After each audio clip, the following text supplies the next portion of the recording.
sick. I'm too sick. I'm too sick. Yeah, yeah, what? Hey, you know, I be like, watch your mouth. They ain't know how far I take it, they ain't know it's my house. Everything I do is to offend. We wanna all win, got a top 10. But I top your 10, but I top your bins, but I top your M's, but I chop your limbs. Going crazy, put it on my unborn kids. I'm not an angel, but I'm fly, that's on my sins. Yeah, I don't never pretend, I don't never reach in. Yo, what's good? What's happening? We back. Brand new episode of Black Otakus Culture. It's your boy Chris J, of course. We back. Got the boy Cam on here. Yo. Got Trail Sav on here. Alright, we here. No DC this week. We got things to worry about, but we're gonna give you guys an episode nonetheless. Been a long day. Like a lot of talking. I haven't talked this much since college, honestly, but we're gonna give you guys an episode regardless. We got a lot of content on the YouTube page. Make sure you check it out. You Tweaking Media, subscribe, like, comment, all that good stuff. All the E3 shit that happened this weekend, we covered. Check it out. We got the Square Enix joint in the PC and the Xbox that dropped today, as in this Sunday, and then we also had what was yesterday? Ubisoft and Gearbox, which dropped Saturday. All of those is up there, so make sure you check out our E3 coverage. Greatly appreciate and share. Above all, share. YouTweakingmedia.net for merch. Slowly dropping our new set of merch with with our quotable t-shirts and hoodies and stuff. I currently have a new one for Threes from the Ring up there, working on Black Otaku joints now. So be on the lookout for those throughout the week. And 20% off for the month of January. UTM20. Copy some merch. We really appreciate that. For June. It's UTM20 for 20% off. Check that out. Get you some merch. We all support we appreciate all the support. But let's go ahead and get into this episode. Go ahead and do what we've been watching, playing, reading. I'll go first. Playing. Mainly, I haven't really been getting a chance to play much, but I played some MLB The Show. Fun. Then in terms for reading, since DC's not here, we're just gonna save for otaku reviews. One Piece. My Hero was really good. All I'm gonna say is this nigga All For One is legit a villain. And he loves explosions. Sakamoto Days, I'm catching up on that. And that's it in terms of reading. Watching a lot of shit. Megaloboxing has been good these past couple of weeks. Like, really freaking good. This week's episode is really solid. Tokyo Revengers. I didn't get a chance to watch today's episode. Yeah, that's why I didn't. I assumed. That's why I didn't say nothing. It was a really good episode though. Lots of character development, story progression type shit. Tokyo Revengers was really good this week. Last week's episode was good too, but it still fucked Takamichi in a way. But he received character development finally. Like, that's the W in itself. It only took him 11 episodes. Very much. But I read a little bit of the manga, like pretty much well into the next arc. He does go through a lot of development.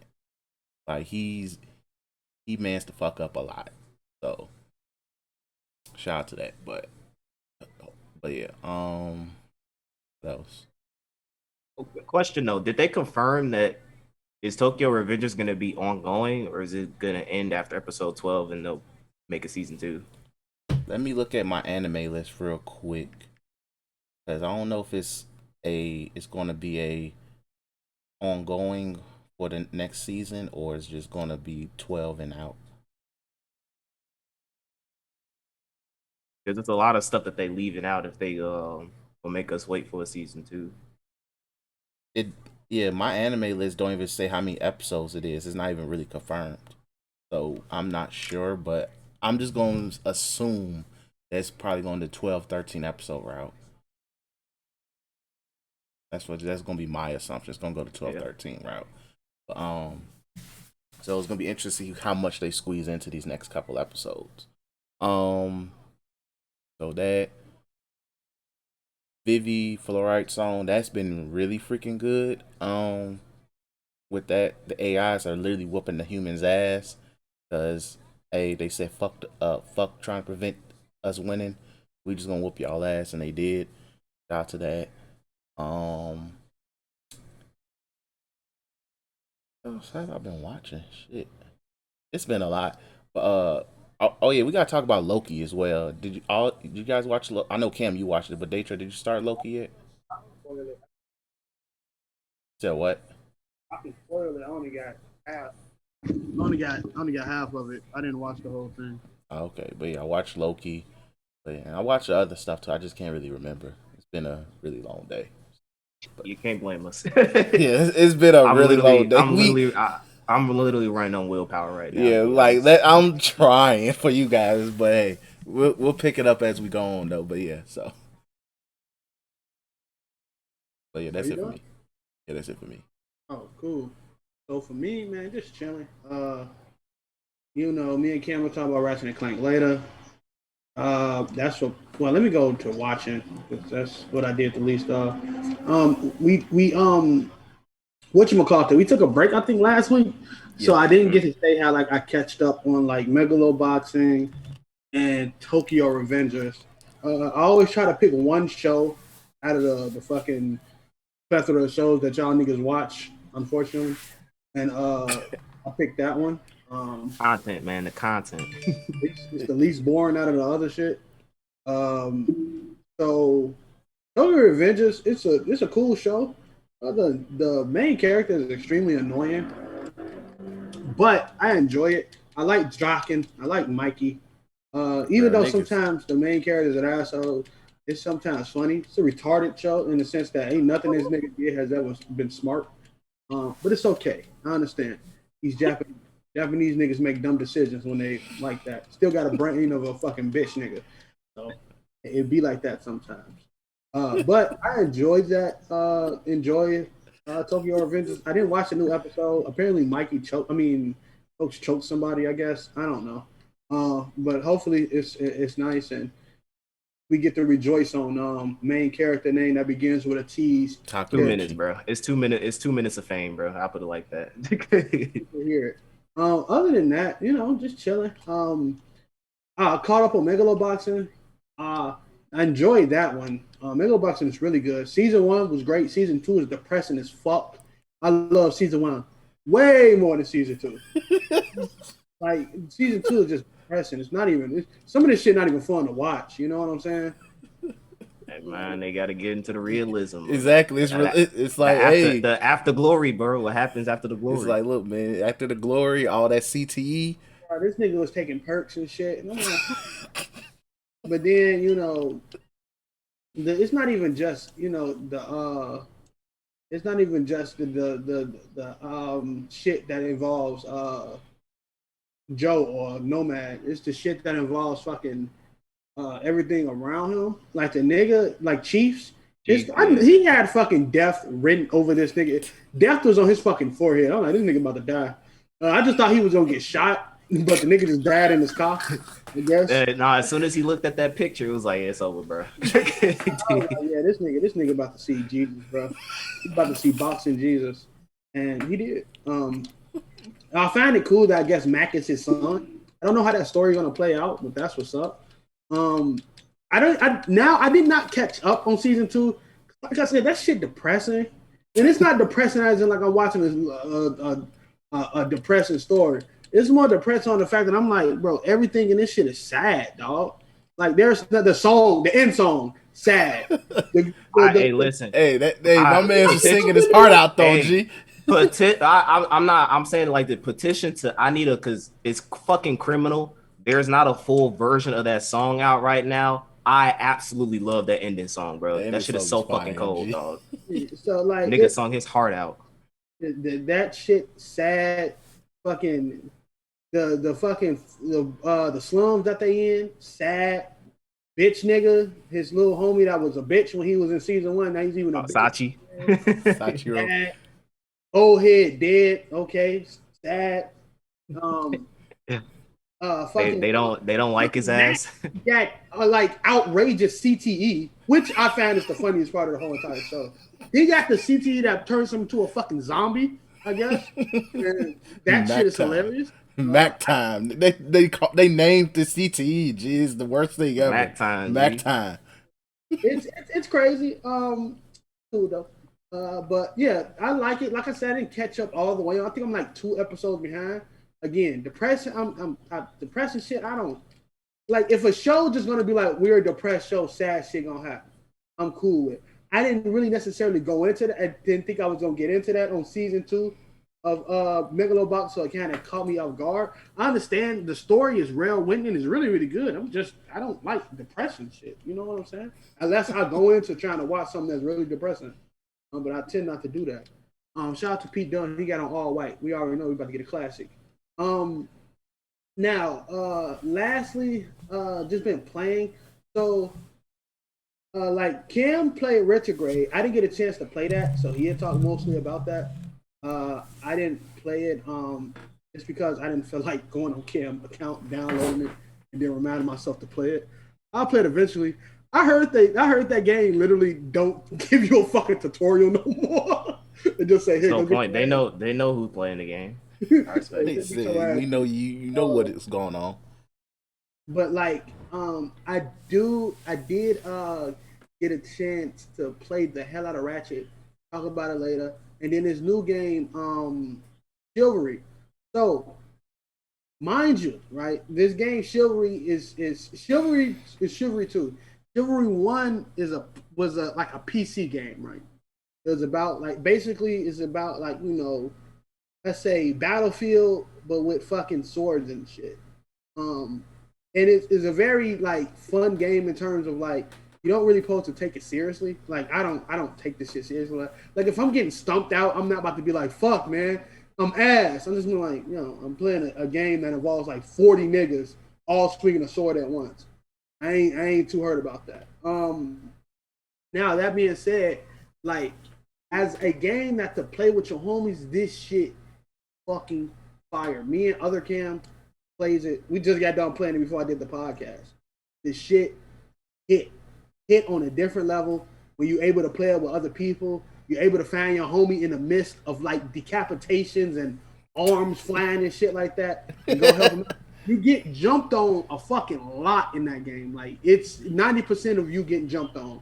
So if you got a homie who can help you out and you still get jumped on and probably still die by the time he get there, but it's fucking fun.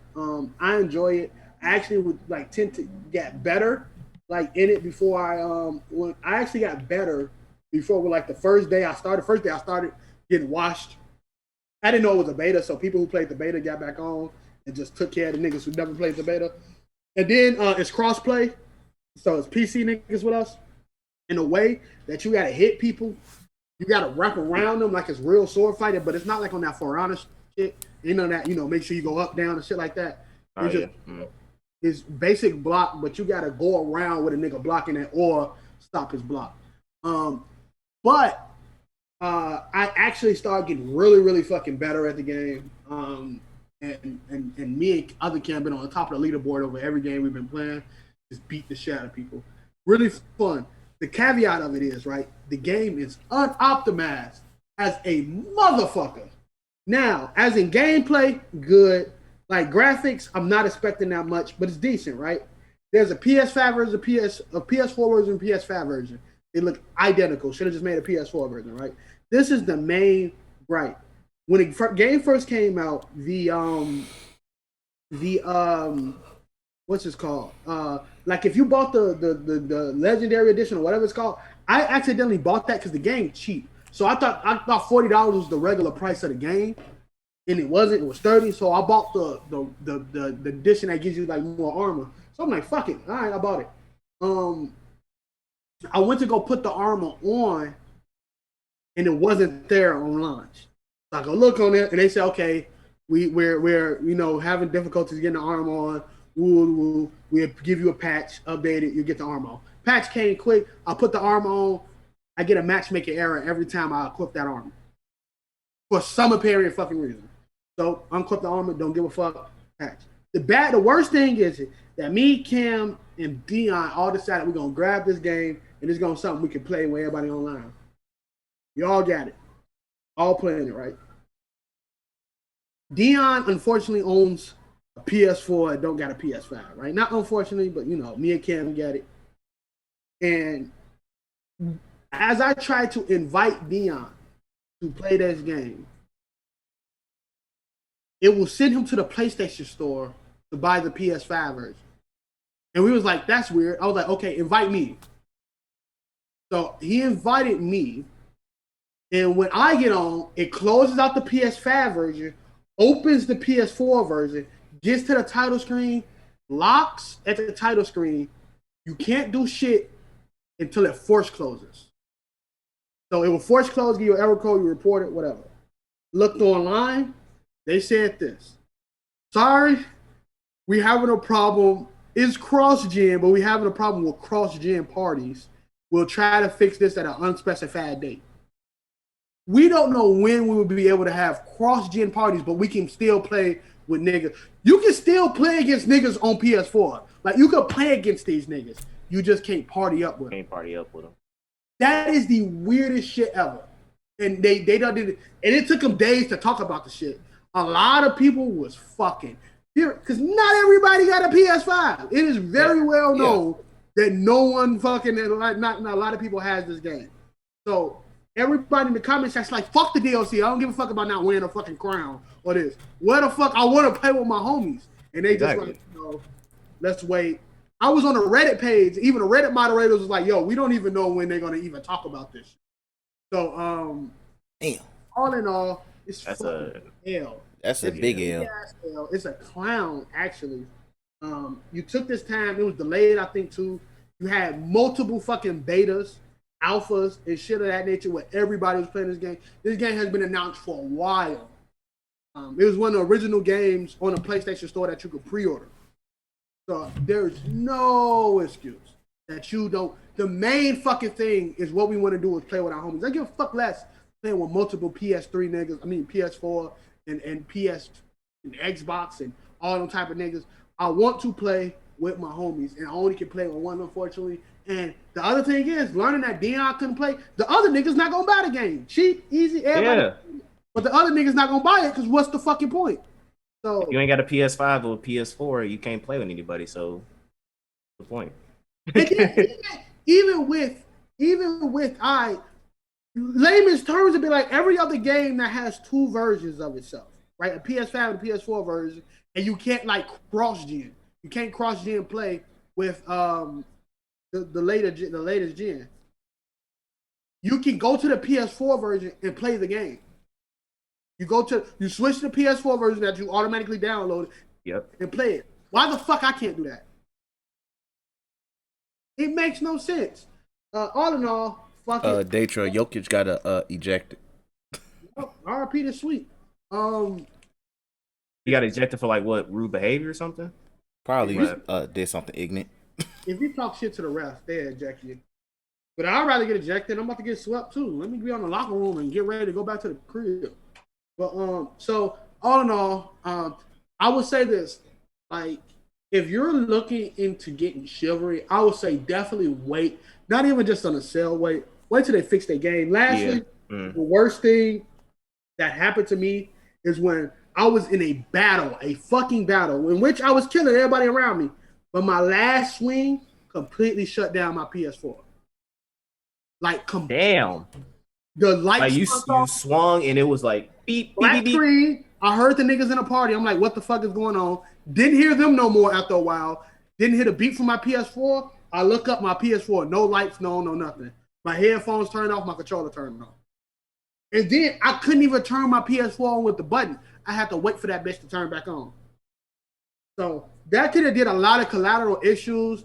Luckily, a lot of shit when it comes to like loading, ain't no such thing as a loading screen on this game. So I'm not having a problem with like it's going to corrupt data.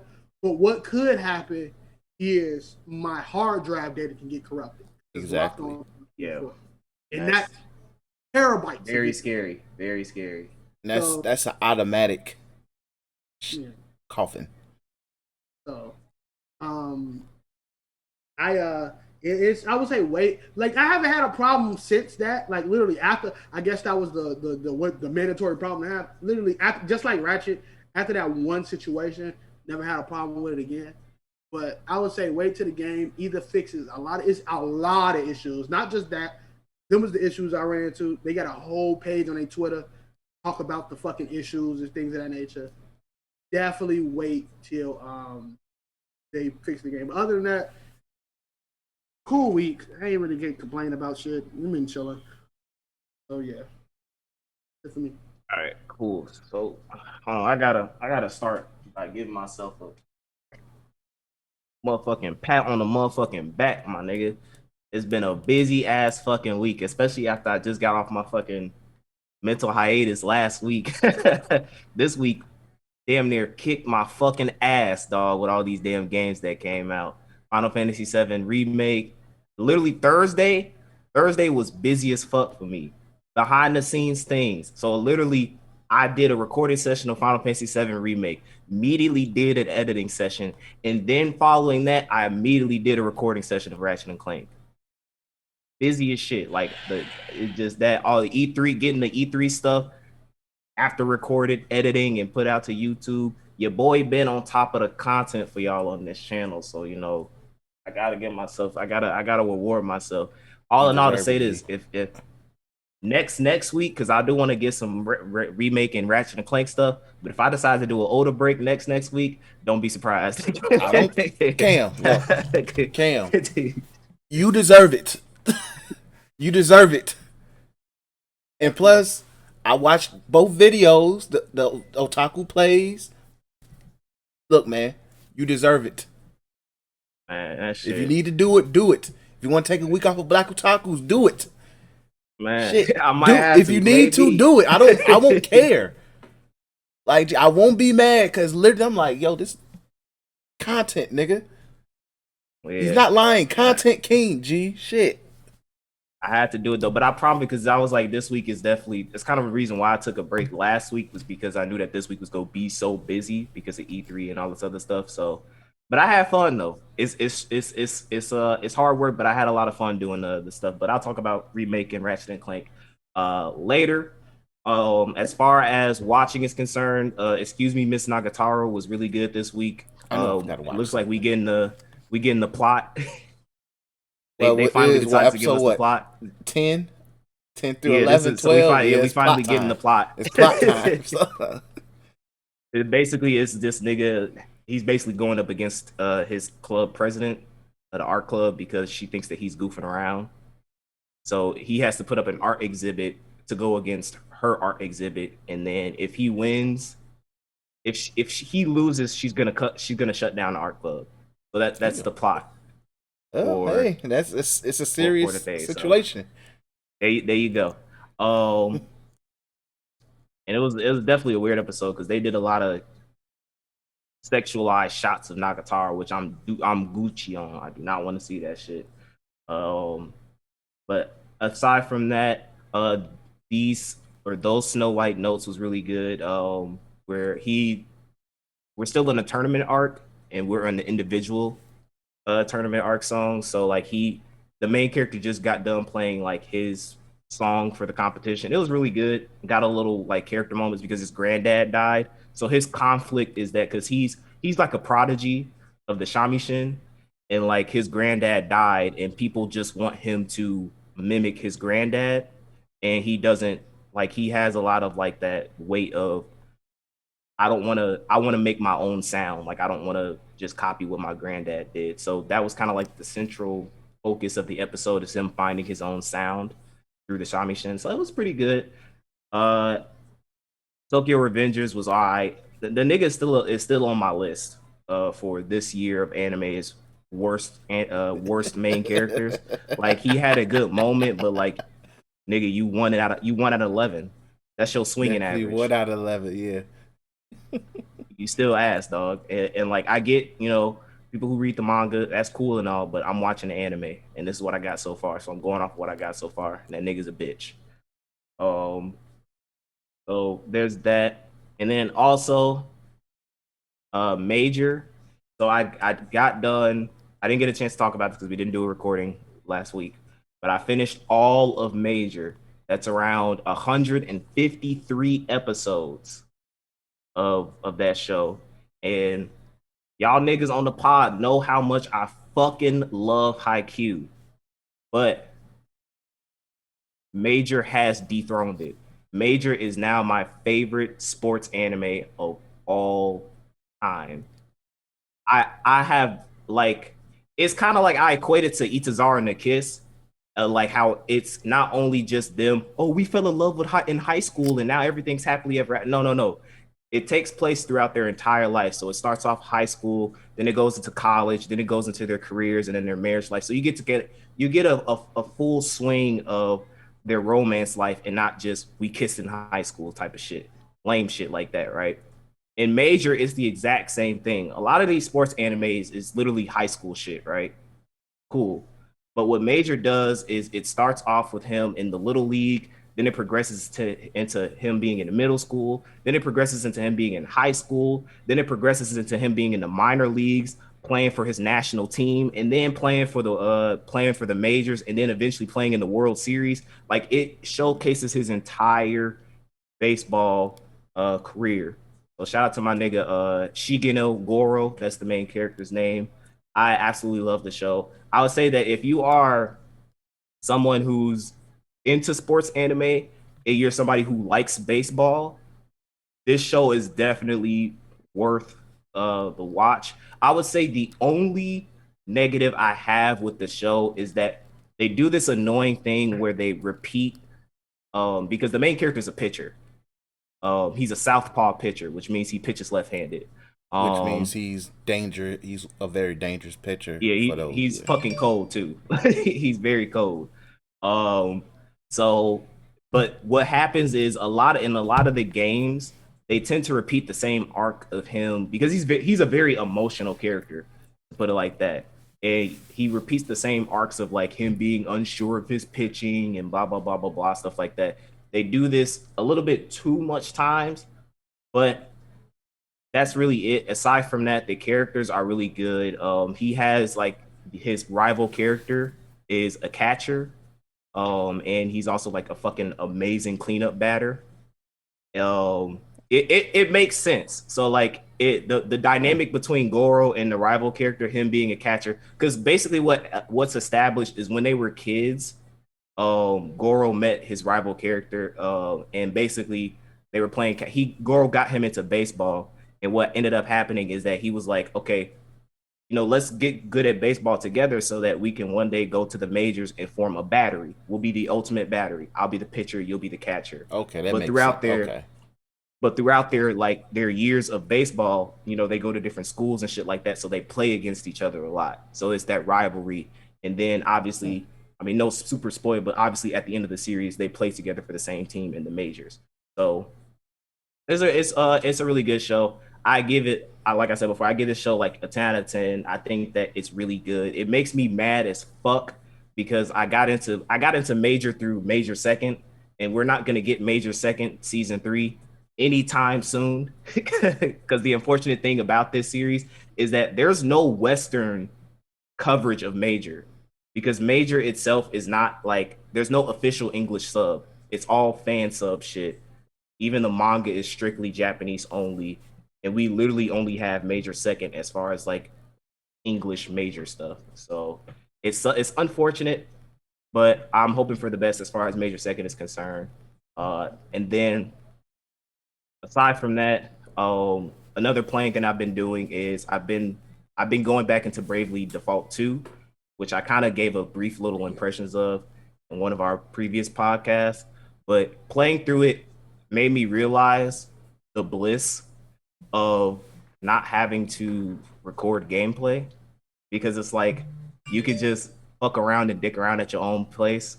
But the recording side of me, like low key, does commentate when I'm playing Brave the Default 2, even though I'm not technically recording it because I'll be like, oh, I'm doing this and blah blah blah blah blah. So it's kind of interesting once you kind of get into like recording gameplay and you play certain games offline.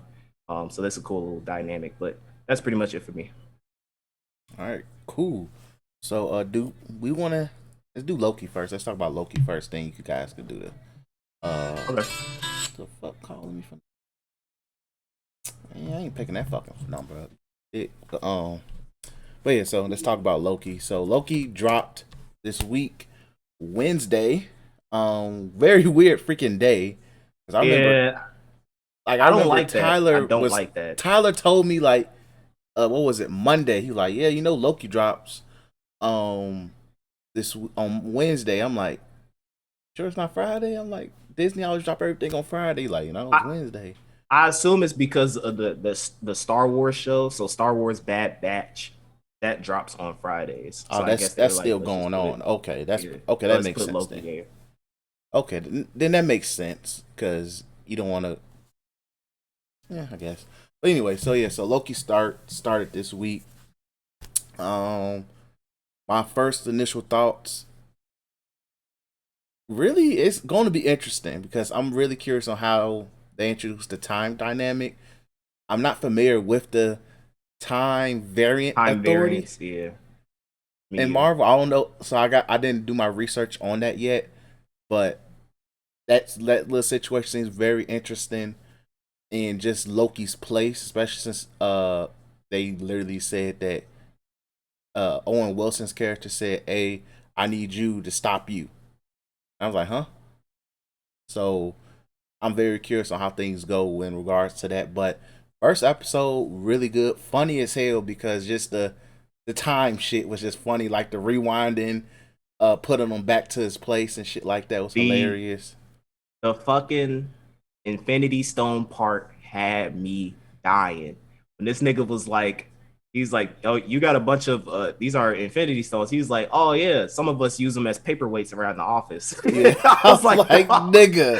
So I was like y'all just casually just say like, oh yeah, this is nothing to us. I'm like, what kind of power is this? So like, I'm very like, I'm gonna do my research on them, see how Marvel comic books treat it because I'm like, it's interesting as hell in regards to that. coming off of Endgame, that's like to like the casual fan who like that doesn't do the comic book shit. That's like a huge thing to go like this nigga Thanos. You saw what he did with 5 Infinity Stones. It's a drawer full of them, and some office worker nigga literally goes like paperweight. Exactly. Like even when he saw the Tesseract, when the black chick gave He was like, "What is this?" he was like, "That's the Tesseract." You bro, he like, fuck out of here with this shit, man. Okay. So like, I'm very curious on where things will go. I do like that they're really starting to really show like, or at least tease like, hey, we're really going to start digging into multiverse theories with this upcoming phase by using Loki now because it's like we've seen it already a little bit with WandaVision toying around with it, and then now with Loki, it's like, oh, we're talking about time and the importance of just making sure stuff stays on a specific time frame, time zone, and stuff like that. So it's like really interesting with that. But I'm enjoying it so far. It's really good.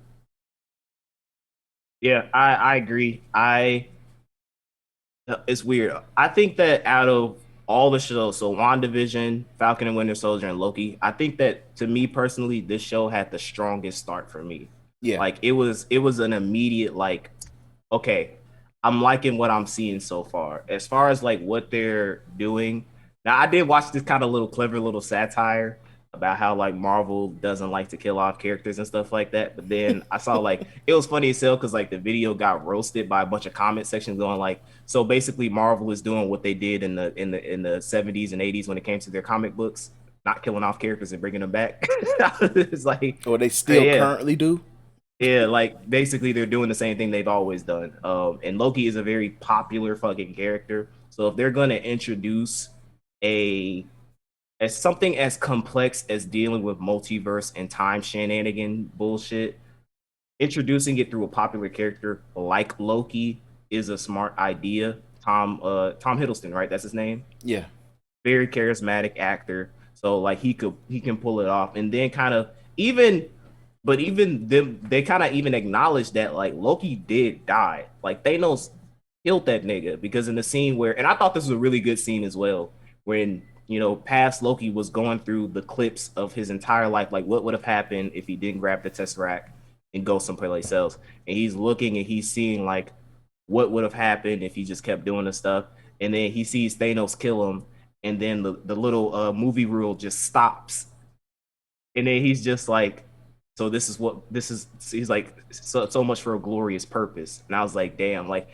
he has a lot. Like I'm liking what they're doing with this character because they actually kind of did a good job of saying that, yo, hey Loki, like when Owen Wilson was like, nigga, you are literally enhancement material. Your whole entire purpose is designed to make these niggas look great. That's your life. But if you fuck around with me, we can make something good. We can give you a little redemption arc. I like the kind of mystery type of thing that they're going for. I actually predicted it when I was watching the show that when they were talking about before they revealed that it was Loki and they were like, oh, this guy has multiple stab wounds and shit like that. I was like, okay, so it's Loki. I was like, this probably is some kind of paradoxical Loki who found out about, the time shit. And basically he's like, because he's the god of mischief, he's like, you have one Loki who's like, all right, I'm gonna stop you, but you have another Loki who's like, oh, fuck all this shit. I'm about to go crazy with this newfound information. Mm-hmm. So I'm curious to how they're gonna handle his evil character. And a lot of interesting concepts were laid out. The time I like Chris. I don't know anything about time variance authorities at all. I don't know anything about the timekeeper shit. So like I'm as casual as you can get when it comes to this part of the Marvel franchise, but in my opinion, I'm liking what I'm seeing so far. So I would, encourage if you have Disney Plus. I mean, it's literally Star Wars in this. So I would say check it out. Good length of a first episode. It's about like 50 something minutes. Even so nice like chunky. How many episodes they say Loki was gonna be? I remember I was on IMDb looking at some of the actors. I think it said 6. Okay, so basically, all right, that's good. I think I like that a bit better because it kind of forces them to be concise. Be concise and tell the story that they want to tell as far as introducing what they're trying to introduce as far as Phase 4 is concerned, which is a lot to deal with multiverse, time, shenanigan shit. And y'all already know how I am when it comes to the time. So if I smell some bullshit, I will call it out. There is a bit of biasm in me because I do like Marvel and stuff like that. But I ain't so biased as to when I smell something nasty, I'm going to say, yo, that shit stank. So far, the bathroom is clean. So, they ain't leave any poop stains, no pee shit, none of that stuff. They make sure to wash the tub every time they done, no hair in the drain. It's all clean so far. So strong start for me. So that's it for me. Yeah, it's good. So I'm looking forward to where things go with it.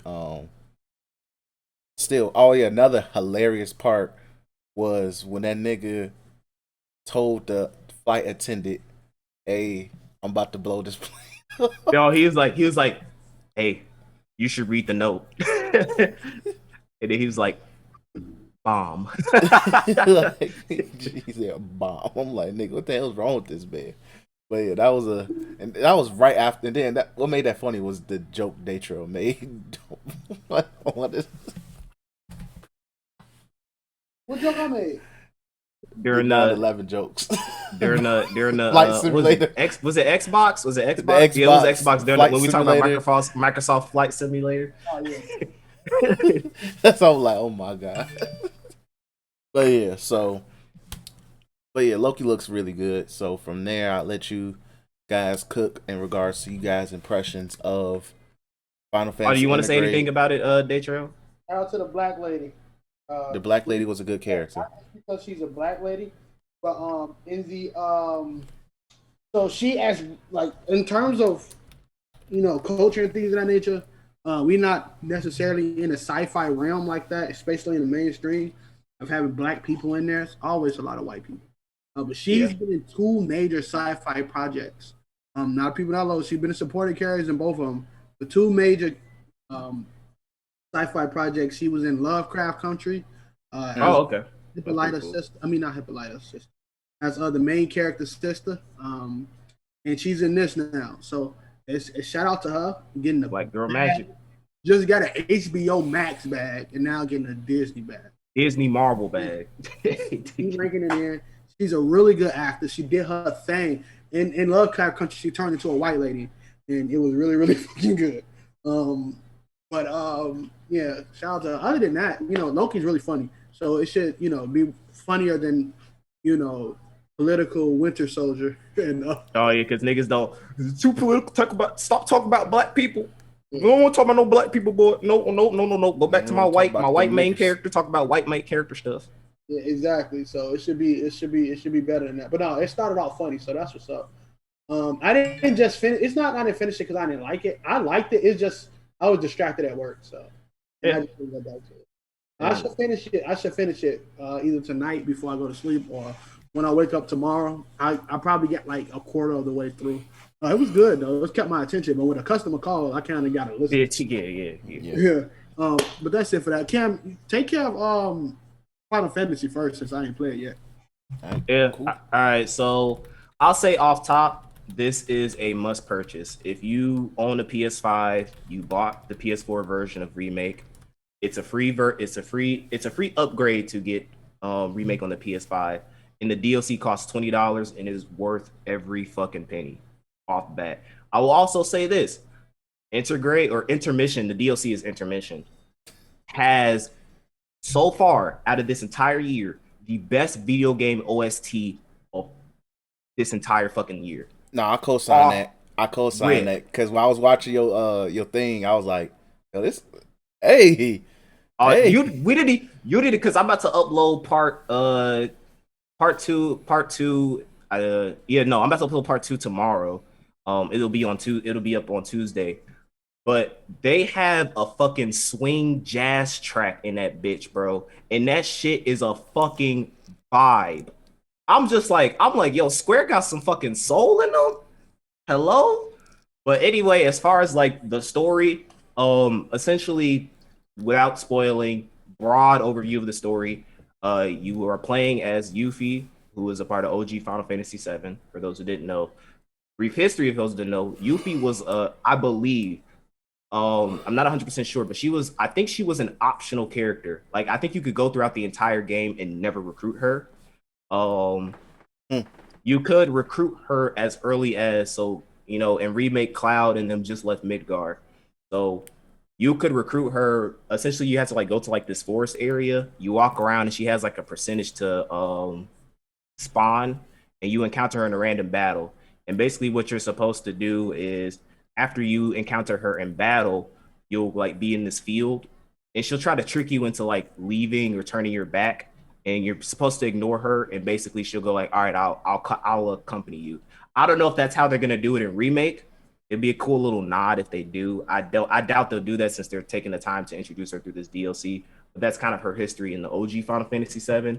But in here, her job is to basically infiltrate Shinra headquarters because she wants to steal the ultimate materia from their research and development lab to basically assist Wutai, which is the country that she's from, because long ago, this is Final Fantasy VII lore, there was a war between Wutai and Shinra. Shinra had soldiers, kicked Wutai's ass.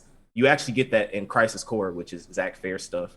So Yuffie wants to basically get back at Shinra to bolster up her forces so they can attack Shinra again should the need arise. So that's that. You also get introduced to, I believe he's an original character. His name is Sonan Kusaragi. I think he is an original character to Remake. And unfortunately, he's not a playable character. I thought he would be a playable character because the nigga looked cold as hell. But I do like what they did as far as the gameplay with them. So this is unique to Yuffie's part. This wasn't something that they introduced in Remake, where basically you can have him sync up with Yuffie's attack. You press the L2 button, and basically if Yuffie attacks a monster, an enemy, Sonan will sync up with him. And then you can also perform synergized attacks. You spin both of your ATB bars and you'll perform like this cool little synchronized attack. which is pretty dope. But a caveat to that is that Sonon's ATB gauge will refill slower because obviously they don't want you to spam that shit because that shit does a lot of damage. Yuffie herself, as far as gameplay, and this is no cap when I say this because I fucking love playing Cloud and Remake. Yuffie is to me the best playable character in the entirety of Remake. She is fun as fuck to use. She has a mixture of ranged, close ranged melee attacks. She can throw her shuriken and basically kind of do ninjutsu elemental attacks. And then she can also perform like a humming attack to retrieve her shuriken. So she has a variety of ways to cover the battlefield. She has a special ability in which she can change. So it's called like elemental ninjutsu. So depending on what the enemy is weak against, you can essentially Yuffie doesn't need any like she doesn't need fire, ice, or any of those materia. She kind of actually has that for free. So if enemy is weak against ice, you cast ice ninjutsu, and she will essentially all of her attacks will be ice based, and you can exploit the enemy's weakness. Um, and I think that's pretty much it. As far I think there might be some more gameplay stuff, but I haven't. I'm essentially I'm pretty. I think I'm still on chapter one. To my knowledge, I think they said there's two chapters in the DLC, and I think I might be almost done with chapter one. There is two kind of little mini game side quests. One where this is a callback to OG Final Fantasy. This again, you better be grateful that you have a Final Fantasy nerd like myself who can recognize the callbacks. So there is a, it's called Turtle. It's called the Turtle Club, I believe. Um, in the original Final Fantasy VII, there was this side quest in which you collected these posters for this club called the Turtle Club. And if you collected five of the posters at a certain part of the game, you would meet up with the person who's in charge of the Turtle Club, and he'll be like, "Oh, I see that you've collected five of the posters. I'll give you a reward." Right? It's a hidden side quest. There's no one to initiate. You just kind of find the posters, and then you talk to the dude, you get a reward. But in this game, you get an initiation where basically you have to explore the slums of Sector 7. You kind of got to do some cool little platforming and puzzle solving in order to get some of the posters, but at the end you get a pretty decent little material for it. There's also this new mini game called Fort Condor. I don't know how to explain it other than the fact that just look it up on my Black Otaku Plays.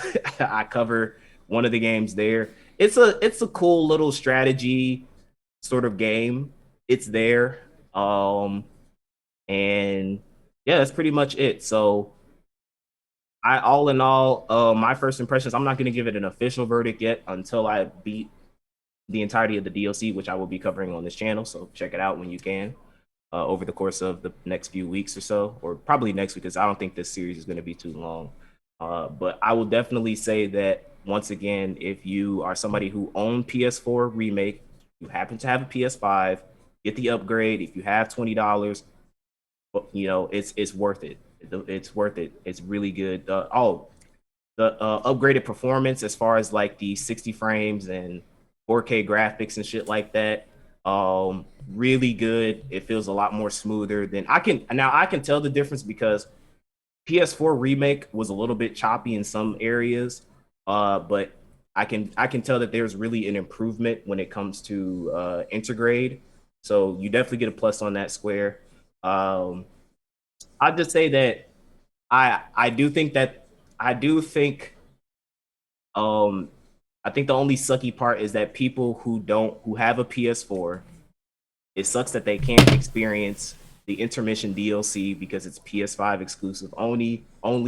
I agree that there should be at least some sort of downgraded version for the PS4 so you guys can experience it because not everybody is blessed or fortunate enough or financially savvy enough to get a PS5, or even if they have the means to get a PS5, Lucky. the fucking market, yeah, lucky enough to get a fucking PS5. So it's not like broke boy shit. It's like fucking market volatility shit when it comes to getting a PS5. But live vicariously through people who have it, and then and one day, patience is a virtue. You'll be able to experience it one day. Maybe hell, they'll probably even drop it for free after a while, depending on how things go. So that's it for Intergrade. Petro, I'll let you go first as far as the Ratchet and Clank stuff is concerned, since I kind of already have some stuff with Black Otaku plays.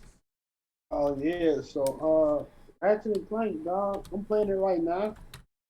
It's very addicting. I personally love it. I don't think there's any flaw in this fucking game, and it's not standing. Like, all right, I can't move through foliage without that shit moving. Well, fuck about that. Remember, I slander graphic horror, so do it all the time. And also, there's a difference. If you got to be a graphics whore, you get no pussy. Plain and simple. Put it on a t-shirt. I like, I like games. Now, there's a difference between an ugly game and, Right. like when we was talking about Bethesda shit, a lot of that shit is ugly. Like the color palettes, all that shit is ugly. The gameplay carries Bethesda games, right? Unless you like when Skyrim first came out and shit, it looked a little different from everybody else. So shit like the Fallouts and shit, the shit's ugly. Now, let me pause this because I couldn't part of the story.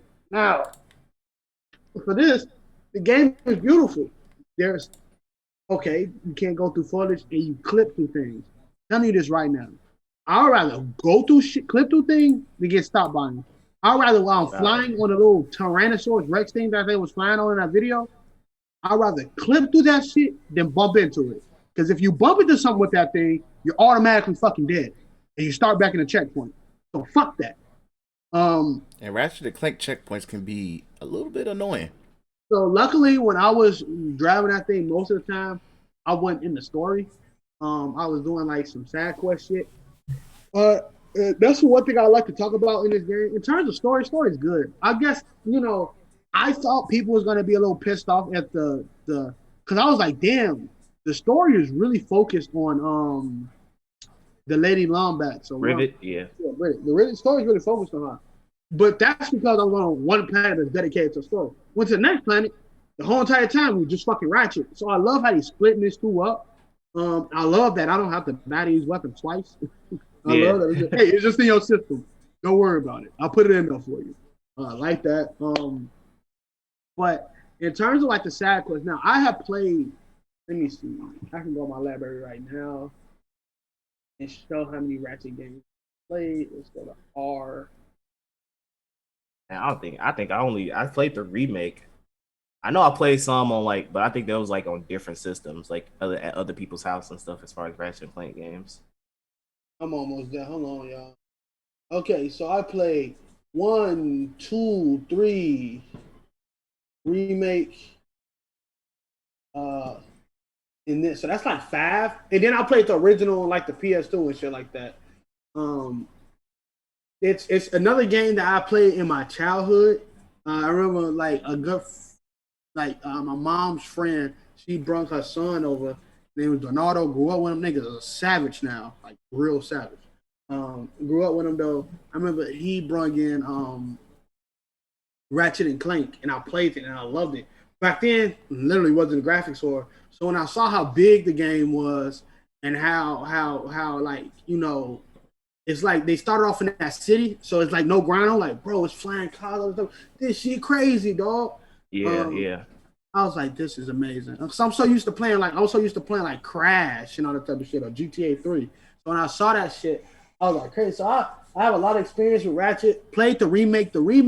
There was a time in the remake in which it had a fucking skill spike that was unbearable, bro.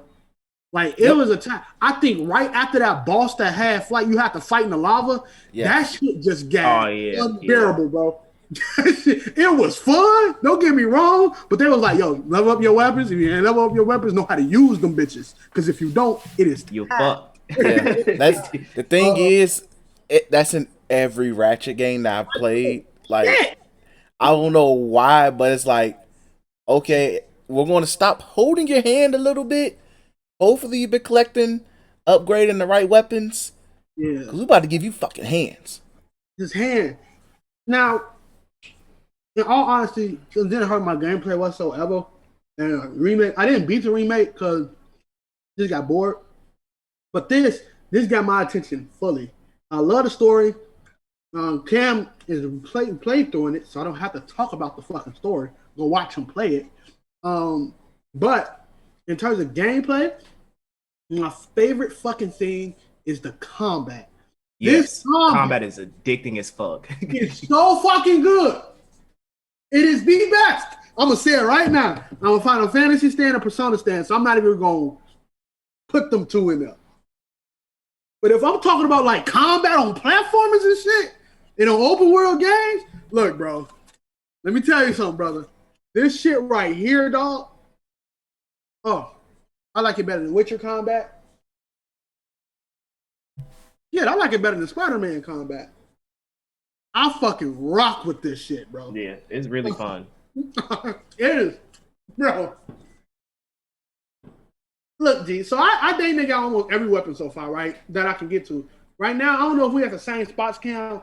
I'm currently at the part where I'm like at a factory, like it's broken down or something, and I got to keep hitting the void crystals to go back in time. I mean, go back in one dimension and go to another one to fix the shit. I just finished the planet where Ratchet had to find those prophets, and I did like the side shit where you had to find all the shrines. Okay, so I just left that. I just left that. So we're pretty much on the same weapon side, right? Bro, throwing down the flower pot. Right? That shit is fun as fuck. Turn them motherfuckers into green. I throw down to Mr. Fuji. Mr. Fun Guy, yes. And I'll pull out the big ass cannon and spray them niggas, bro. Look, the combat is so fun. I can't explain that. You need, if you own a PS5, this is one of them, bro. I don't care about Demon Souls. And I don't even consider a lot of the upgrades other than Spider-Man upgrades. Because none of them actually enhance the graphics. You just probably playing at 60 frames. But this shit right here, bro, is beauty. I got too much else to say. Play it. It is. I rarely ever say a game is damn near perfect. This shit so much how I am at. I can go to hours, bro. So I don't want to hear niggas saying, "But you haven't played it." Where my hours at, bro? I can't search the hours. I'm here, bro. Like I have played this game for like 6 days or whatever. Not 6 days. However long this gameplay came out. I have knocked out a couple of these planets. This game is up there. Fuck the foliage, and I can't run through it like I'm a bitch or something. But I rocks with this game. It is a 9 out of 10. Because ain't nothing in this world is perfect. And if it is in the day trail rated, it's a slap out of slap. It gives the Goku stand account thumbs up. Play it if you have the chance. You own a PS. This is honestly, it's a crime that PS4 niggas can't play this, bro. It's a crime. It's a crime. It makes sense though, because that PS4 I'm sorry, would be bro. Fucking the PS4 You would want be people's PS4s chugging. turned to jet engines? That Personal PS4 heaters? would be going. That PS4 would be screaming help when you load that game in. It's not even just the graphics. When you using Ratchet's rocket boots and you going through Oh the man, fucking yeah. When the ground was coming up under you and you was flying through that shit, bro. And I'm like, bro, this shit is fucking cold. We gotta get some water after this. But definitely get the game. $70. Look, man.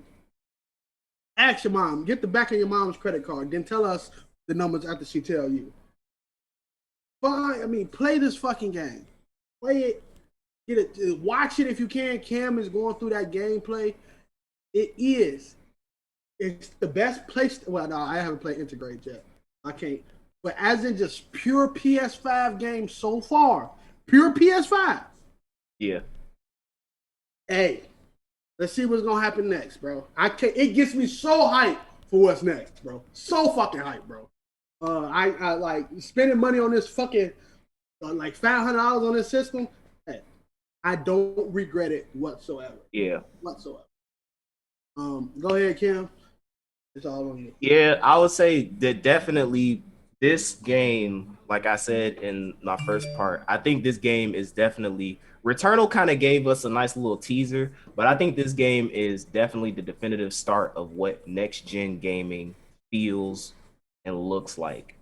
like off bat when it comes to like no loading. I noticed like part way through like recording like episode 3, I'm like, there's no loading screens. Like it's just seamless transitions to planet, gameplay to gameplay, gameplay to cutscene and stuff like that.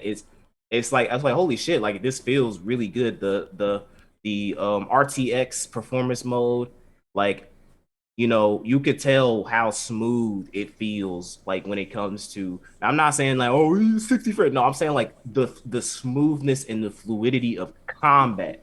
You feel it when I'm switching weapons. When I'm laying out the fucking enforcer shotgun.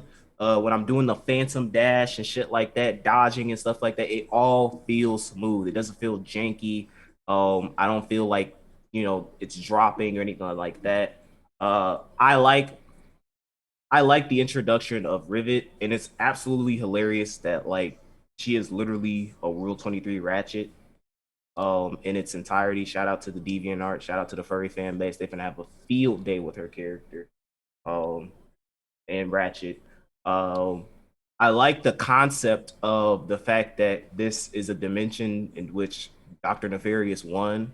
I think that's a really cool thing as far as like the fact that like Dr. Nefarious won and then Rivet is Ratchet in another dimension, but she constantly loses like Dr. Nefarious in Ratchet's universe. So it's that kind of polar opposite that I really enjoy. Uh as far as I'm trying to think of anything else I want to add that I haven't repeated in my playthrough. The Phantom Dash. I'll say this. I do like that them entry because realize so my history of Ratchet and Clank. I played a lot of it on the originals on the PS2. Up Your Arsenal, one of my all time favorites. I love that. Tools of Destruction was really good, or the Future series was really good as far as Crank in Time, Tools of Destruction. All that stuff was really good on the PS3. I didn't play Into the Nexus, but I did play the remake. I didn't finish all of it because like they trail I kind of got bored of it. But Rift Apart has my full attention. But if y'all know Ratchet and Clank, the reason why it was so fucking hard is because there was no fucking evasion button in that bitch.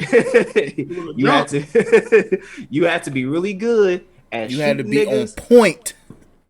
and using the cover to your advantage. But this game alleviates that issue by giving you the Phantom Dash.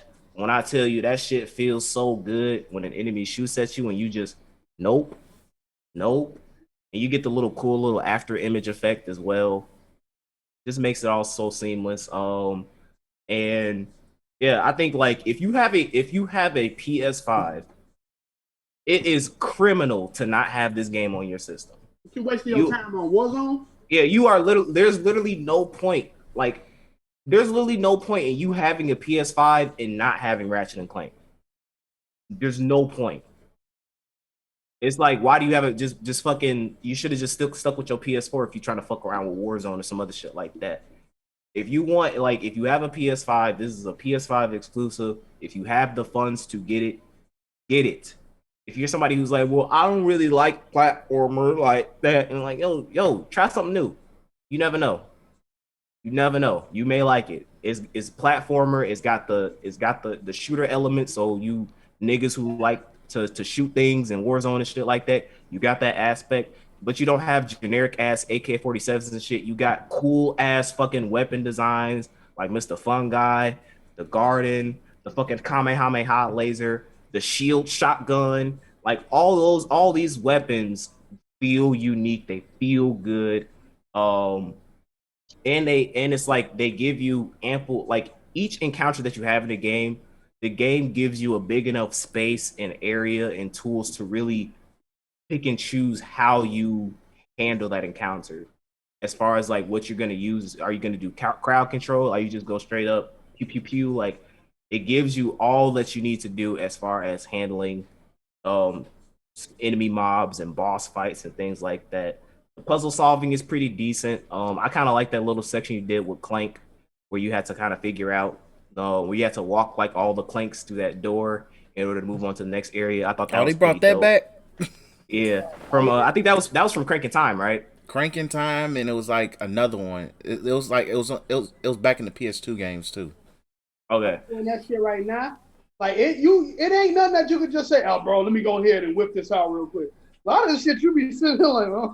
Yeah, it's like it's good thinkings, you know what I'm saying? Sometimes you gotta take a break from the pew pews and you gotta like use your brain. Clank ain't a fighter like that. Even though we had like Secret Agent Clank on the PSP, that's a niche one for y'all who didn't know, but I fuck with that game too. But Clank ain't a fighter, he a thinker, so it makes sense. And like for people who are like, oh, I don't know about Rivet and all stuff, she's literally a carbon fucking copy of Ratchet. The only difference is their weapon combo. Instead of doing a swipe at the third strike, she slams her hammer down. That's literally the only difference between the two of them. Other than that, they are exactly the same. The only difference being is that she's a female and she has a different voice actor. But other than that, yeah, great game. Buy it, play it, and if you can't play it, watch me at Black Otaku Plays, where we will be uploading some parts to it. So look forward to that, and that's all I got. All right, cool. I'm glad to hear you guys enjoying it. Definitely will be copping it really freaking soon. So shout out to Insomniac for just continuing the greatness that is the Ratchet and Clank series. And also, anybody that's being overly critical of the fact that, like, they didn't do nothing really new. I'm like, motherfucker, leave them niggas alone. But it's like, what? No, what's broken about it? It's a fucking good game. It's a good game that they literally, at this point, I would say, and this is not me playing, but watching people, you guys play, they mastered their own art. Yeah. So it's like, what, like, gee, that's all you can really ask is just give me a really great Ratchet game that involves fun weapons, explosions, and on top of it, it looks fucking pretty. So what you want it to be? God of War? Ratchet fucking swinging his hammer, decapitating niggas? Like, if they have a formula, I would rather them innovate on that formula and make it into next gen. And that's exactly what they did. They gave us the Phantom Dash, which you think that it's like, okay, use an evasion. But if you've played any fucking Ratchet and Clank game, you will realize how fucking big it is to be able to fucking evade in a Ratchet and Clank game. It adds a little bit more depth into the combat in the game. And they give us unique weapons that are new to this game that you can use as far as dealing with your enemies. And as far as traversing through the different planets and stuff like that, all of that stuff is good. The platforming, they've added some elements to that, which is pretty dope. Like, you still got the, tried and true gold bolts collectives that, that's another thing I want to talk about. The fact that we have the gold bolt stuff, and that's not, if you look at the gold bolts, like what it does as far as like cheat codes, that in any other game, that would be a fucking DLC pack. Weapon skin pack, all this other stuff. But the fact that the game is literally going back to the tried and true of platformer games as far as, listen, you discover this off-branch area and you get rewarded for it, or you complete these set of challenges, you get rewarded for it. You get rewarded for playing our game instead of how deep your wallet is. And that's what I like. Listen, is it groundbreaking? Oh my gosh. No, but I don't expect that with a fucking Ratchet and Clank game because it's an established fucking series. It's not a new IP. So groundbreaking. I will also say, yeah, it fucking is. You want to know why I say that? Name a game that's doing what this doing on a fucking console right now. They're giving you this many particle effects. Most games that have a lot of shit in it, guess what the colors are? Fucking gray and black and fucking blue. And blue. Maybe a little brown. Not blue. Like, no. Blue's too bright of a color. Brown. Like, I don't want to hear that shit that, this is not, that's fucking cap. Like, yeah, bro, keep it buck. Yeah, motherfuckers gonna stand PlayStation niggas. I mean, PlayStation niggas gonna stand, Xbox niggas gonna hate. That's the way in the world that we live in today, that motherfuckers not just gonna have an honest opinion of what the fuck they playing, bro, or what the fuck they seeing. In all honesty, no matter what, this is on fucking Xbox, and I'm looking at Xbox niggas play this shit, I'm gonna be like, damn, they got them a fucking behemoth of a game already, bro.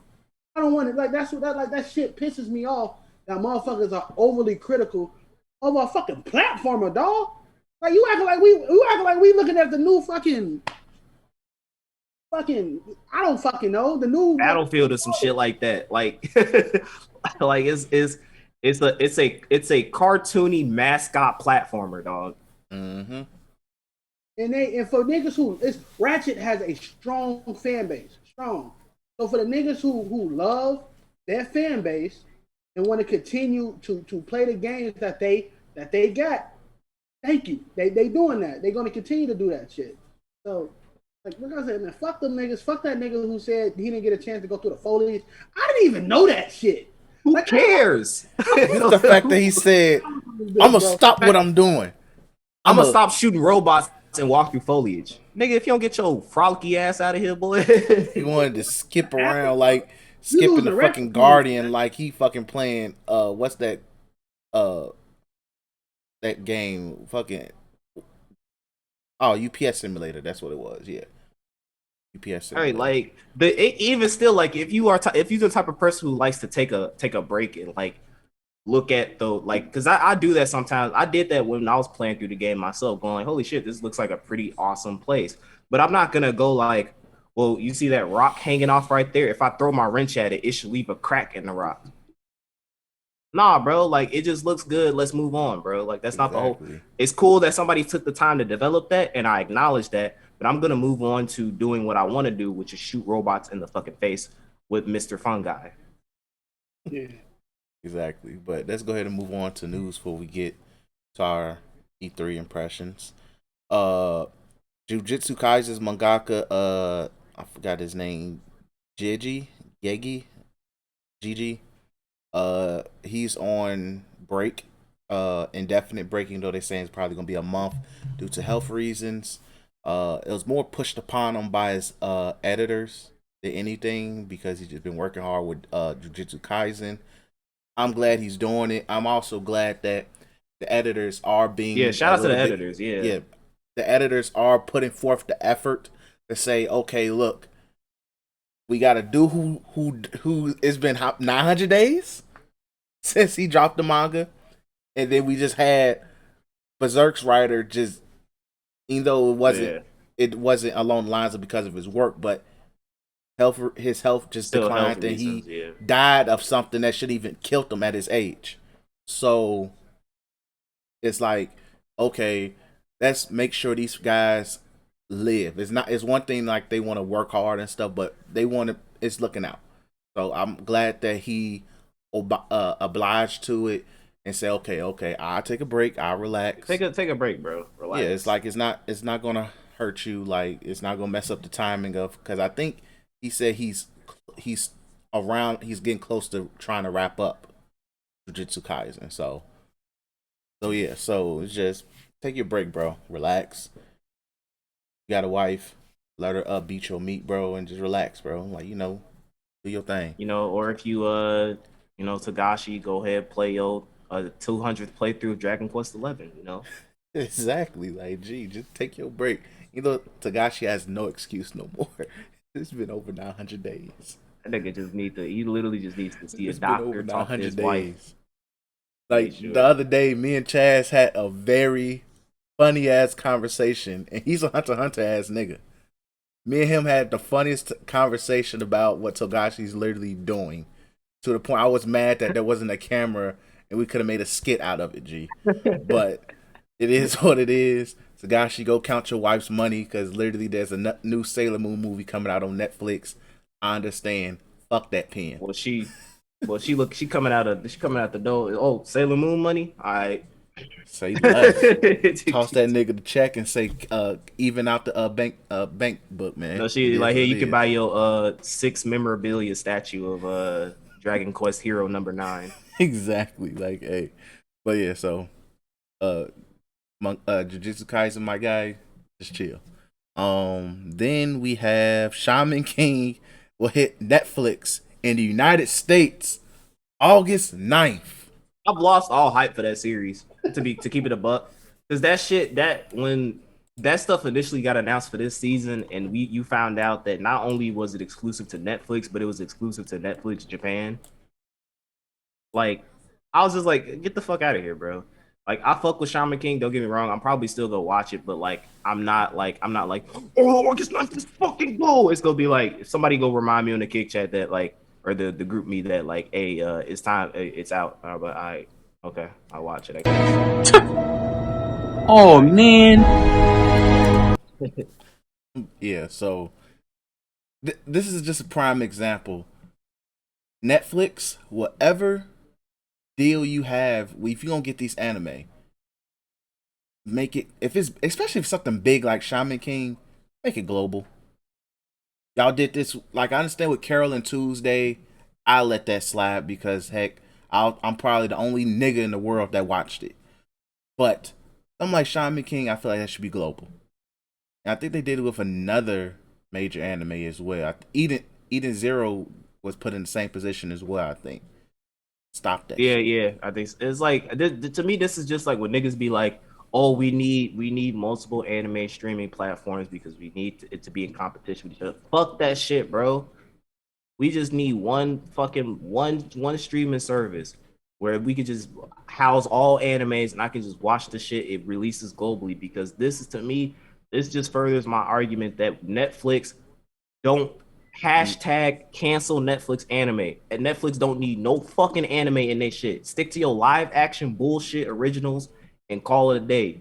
Whoever is giving you the bag or whoever you giving the bag for anime, it just needs to be a universal law that is agreed upon by the United Nations. Netflix can't have no fucking anime because y'all niggas are garbage at maintaining the shit. I Y'all are swear. trash. It's just big facts, bro. Like Shaman King was one of the animes that I was looking forward to because I fucking love that shit And when it it was was on very Four hyped Kids. coming in. Very hyped coming And in. I was like, holy shit. And I remember I was like, when it came out, I was like, all right, okay, cool. I literally called my mom up. What's the Netflix password? I need to log in. I'm going down. I see the generic ass, like, it was literally like it wasn't even like a Shaman King profile thing. It Oh literally just yeah, said I remember Shaman it was just a King. Shaman King. It was like, And then I clicked on it. I'm like, what the fuck is this shit? And then I looked online and it was like, oh no, it's only in Japan, Netflix. So you got to get a VPN or some shit like that, or yep. you got to go to some site where somebody did like some fan sub shit. Like, no, I don't want to do that shit, bro. I'm too old. I got too much shit in my life to worry about to kind of to do all this shit just for one fucking show. So nah, Netflix, you a goofy ass nigga. Yeah, I co-sign that wholeheartedly. But August 9th, you get to finally watch Shaman King through legal means. Then Facebook gaming is going all out with the streaming shit because now they're giving the streamers for I think for the next couple of months. I think it said a couple months or a couple years. I forgot. 100% of their subscription profit. How much does it cost to subscribe to someone on Facebook I'm Gaming? not sure. I never bothered to look. I should have looked. Let me Matter of see. fact, hold on. Where my phone? I don't even know nobody who actually does it. So How much? It's not a dead. It's not like yeah, a it's lot of. not dead at all. Like Yeah, they no, I'm always trying to showing see the how much ads. it is. Like, how much are they going to be getting for that shit? I'm trying to think too. It probably is 5. Whatever. What was Microsoft sub thing? Because I know Microsoft just went to Facebook Gaming. So I have no idea. Okay, so yeah, it's $5 a month. So it's pretty good. Like, if you somebody who got like a your ass, whole bunch of fucking a whole bunch of people subscribe to you, that's a bag. you It about to is. retire. Hopefully. Your ass is good. And this is you said this going on for like a couple years I or think it said a couple months or a year. Let me just double check because I saw the article and I was like, "Oh shit, they going crazy." But let me make sure I give you guys accurate does information. this only apply to Facebook gaming or is this the entirety? Because I do know that like some Facebook page they have like the little fan, they have like the fan badges or shit like that that you could pay for like $5 a month. Does that apply to them as well, or is Facebook still taking a cut out of that? Probably still taking a cut out of it. So okay, let me read the whole article. So this is from Kotaku. So Facebook has made no secret of its desire to lure streamers over from Twitch, and Twitch's saturated pastures, its latest salvo in the streaming wars. Full subscription profits for streamers for the next 2 years. Oh So yeah, it's big. Facebook gaming partnerships manager Josh Maresca made the announcement on Twitter. We're doubling down on the creators. Facebook has waived all rev share from subscriptions until 2023. Yeah, you read that credit. You'll continue to receive 100% of your subscriptions when purchased on desktop. Added that applies to partners, level up, and all Facebook partners and creators. So this is really big if you looking to get into streaming and you trying to make some money. I would also say this is as far as like the competition of like the different gaming streaming services. This is a big up for Facebook to kind of go like, I cards on the table. What are you doing, Twitch? Because for those who haven't been paying attention, Twitch has been not good in the light these past couple months. They've been fucking up a lot, especially when it comes to like the DMCA stuff. Like, so they've been going with a lot of shenanigans. So for Facebook to pull this out, to kind of go like, all right, Twitch is kind of getting a lot of negativity, 100% paid subscription revenue for y'all. It makes people go like, all right, hold on, let me take this Facebook gaming stuff a little bit more serious now.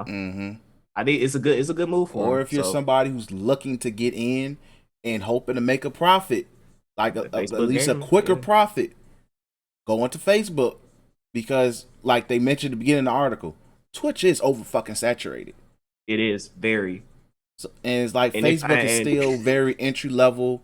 Still, like, yeah, it's people who are pretty big on there, but it's still very much entry level. You can get in, got a personality, know how to promote yourself. You play the right games, you good. Ema gonna be able to support you, my nigga. She gonna tune in. She gonna slide you that dub. Because a lot of people on Facebook, a lot of people still on Facebook, and honestly, at this point on Twitch, if you ain't no hot Americanized beauty girl doing them hot tub streams, go ahead and try Go ahead and try something else, G. Just like if you want to get into a field that's oversaturated, it's like if you want to become like a fucking doctor or something. It's a grind. Be prepared to not only work so hard to get a fucking iota of fame, but after all you put that work in, be prepared to not have the shit that you wanted. So that's if you want to go the Twitch route. But go ahead, start small. It's a lot of niggas who did the whatever Microsoft shit was called again. Mixer. It's a lot of people who started off on Mixer, and they grew a fan base that went to them on Twitch. So exactly. So it's an opportunity. Opportunity is there. Take it. If I had a Facebook page, I want to, in a reliable streaming setup, I want to, you should see exactly. And plus, it's Facebook. Like literally, like the very worst that could happen is like they ain't gonna sit there and trip like, oh my god, this nigga don't have motherfucking 4K everything. If the Facebook person sees it, they gonna be like, all right, let me see my homie game. Damn, that nigga suck on Madden. Okay, like nigga, so doesn't make. But yeah, so something to look to. Then UPS Simulator, aka Death Stranding, is getting a director's cut for the PS5. I might see how Death Stranding. I might check it out. Big ass Mike. It's a big ass hell no to me. I want to see how big ass hell no to me, bro. I want to maximize like PlayStation games that I play. Bro, I'm telling you, I've seen so many niggas play that game. I've seen playthroughs, live streams. That shit is so fucking boring, bro. Yeah, it's not even the gameplay. It's because Hideo Kojima, like his biggest thing is storytelling and cinematics. That's like his biggest thing. Like whenever like the Metal Gear has decent gameplay, but like if you talk to a nigga who loves Metal Gear, they'll always talk about the fucking story, the convolutedness of fucking all the damn snakes and fucking all this other shit, Metal Gear, all convolutedness. That's his thing. But Death Stranding story, it's not even like a good convoluted of like, all right, there's like 20 different snakes. There's a papa snake, a son snake, clones, and all this other shit. Okay, I can get behind this. Death Stranding story is literally like, it's nonsensical, and it's not like I'm enthralled. Like, okay, you come up with all this bullshit, things. I want to see where it leads. It's literally like, okay, were you high when you made this? Because that's the only reason how you could think that this is good enough to present for a gaming story, especially for someone like Hideo Kojima. Oh, I can't get into it. But if you want to do it, hey, Black Otaku plays. They trail. That's stranded. Hey, I can link you to the YouTube page. You can just stream it live, nigga. They live stream it, bro. UPS simulator, bro. Hey, I can Hey, link you to somebody, the YouTube. hey, somebody probably be like, hey, listen, I didn't like the OG Death Stranding. Maybe the director's cut. Maybe you have Kojima commentating as you're walking through, delivering your packages, going like, so when I designed this particular side quest for you to deliver this specific package, I was thinking in the back of my mind, like, when you go over the mountain, it's a symbolic metaphor for the stages of the biosis when it comes to entering life. You start at the bottom of the valley, and through hardships of climbing and maintaining yourself into your mother's womb, you come out of the mountaintop. And it's your primal life, but then you descend to the bottom when you realize the existence of existing. It's on fire, to tell you the truth. Yeah, You know, I'm not bad and aside. Shout out to more games getting upgrades and shit like that. Need that. Need is it a free upgrade? I think They so. said. If I it, think so. I don't know. Honestly, really don't know. I think so. I think know it's a free Datro upgrade. brought it up. So, yeah. But shout out, we need more upgrades. I'm not just talking about a little bit. I mean, legit upgrades. I want my controller to have feedback to the game that I'm playing. Exactly. That's huge. Like I need that difference. I need to feel that feedback with the trigger too. That's important to me. It just hit different. But yeah, so that's it for news. So let's give our E3 impression so far for this weekend. We're not really gonna go overly detailed. Oh wait! We forgot one more news. What? Full Metal Alchemist project. Oh yes. My fault. So we have. Hold on, let me pull up the actual picture real quick so I can make sure I know what. So Full Metal Alchemist has a new special project coming up because the 20th anniversary is next month, July 12th. So we don't know what it could be. It could be a new movie. It could be an OVA. Could be another retelling of the series in itself. Oh, we know it could be a fucking special figurine or some shit like that. It could be that. For all we know, it could be a fucking mobile game. I pray. Listen, please. It could be a gotcha game too. But I don't think so, because like Full Metal Alchemist has already had like collabs. Like I think they had one on, was it Final Fantasy? No, it wasn't Final Fantasy. It was that, I forgot what it was called, but they had a collab where you could have like Ed and Al in the game. I don't think it's gonna. I think more than likely, my theory that I think it might be like a movie where it's like an upgraded movie that basically retails Brotherhood or some shit like that. Or the fanboy in me is hoping for a after Brotherhood OVA. Yeah, that's what I'm thinking. That's what I want. Basically, what happens after, like, as far, because remember at the end of Brotherhood, Ed says that he wants to go to he wants to go to the other continent to find out about their version of alchemy. So like I would like to see kind of more details on that. And I think Ed said he's gonna go someplace else, like when he left Winry and said, yeah, I'll be back. Like basically a retelling of what those two did, as far as like after they got their bodies back and stuff like that. I would like to see something along those lines. Yeah. Like that's all possible. I still think it's gonna be a gotcha game. But that's just me. It's just me. Datro, you got anything? What Cam said, I want it to be an OVA.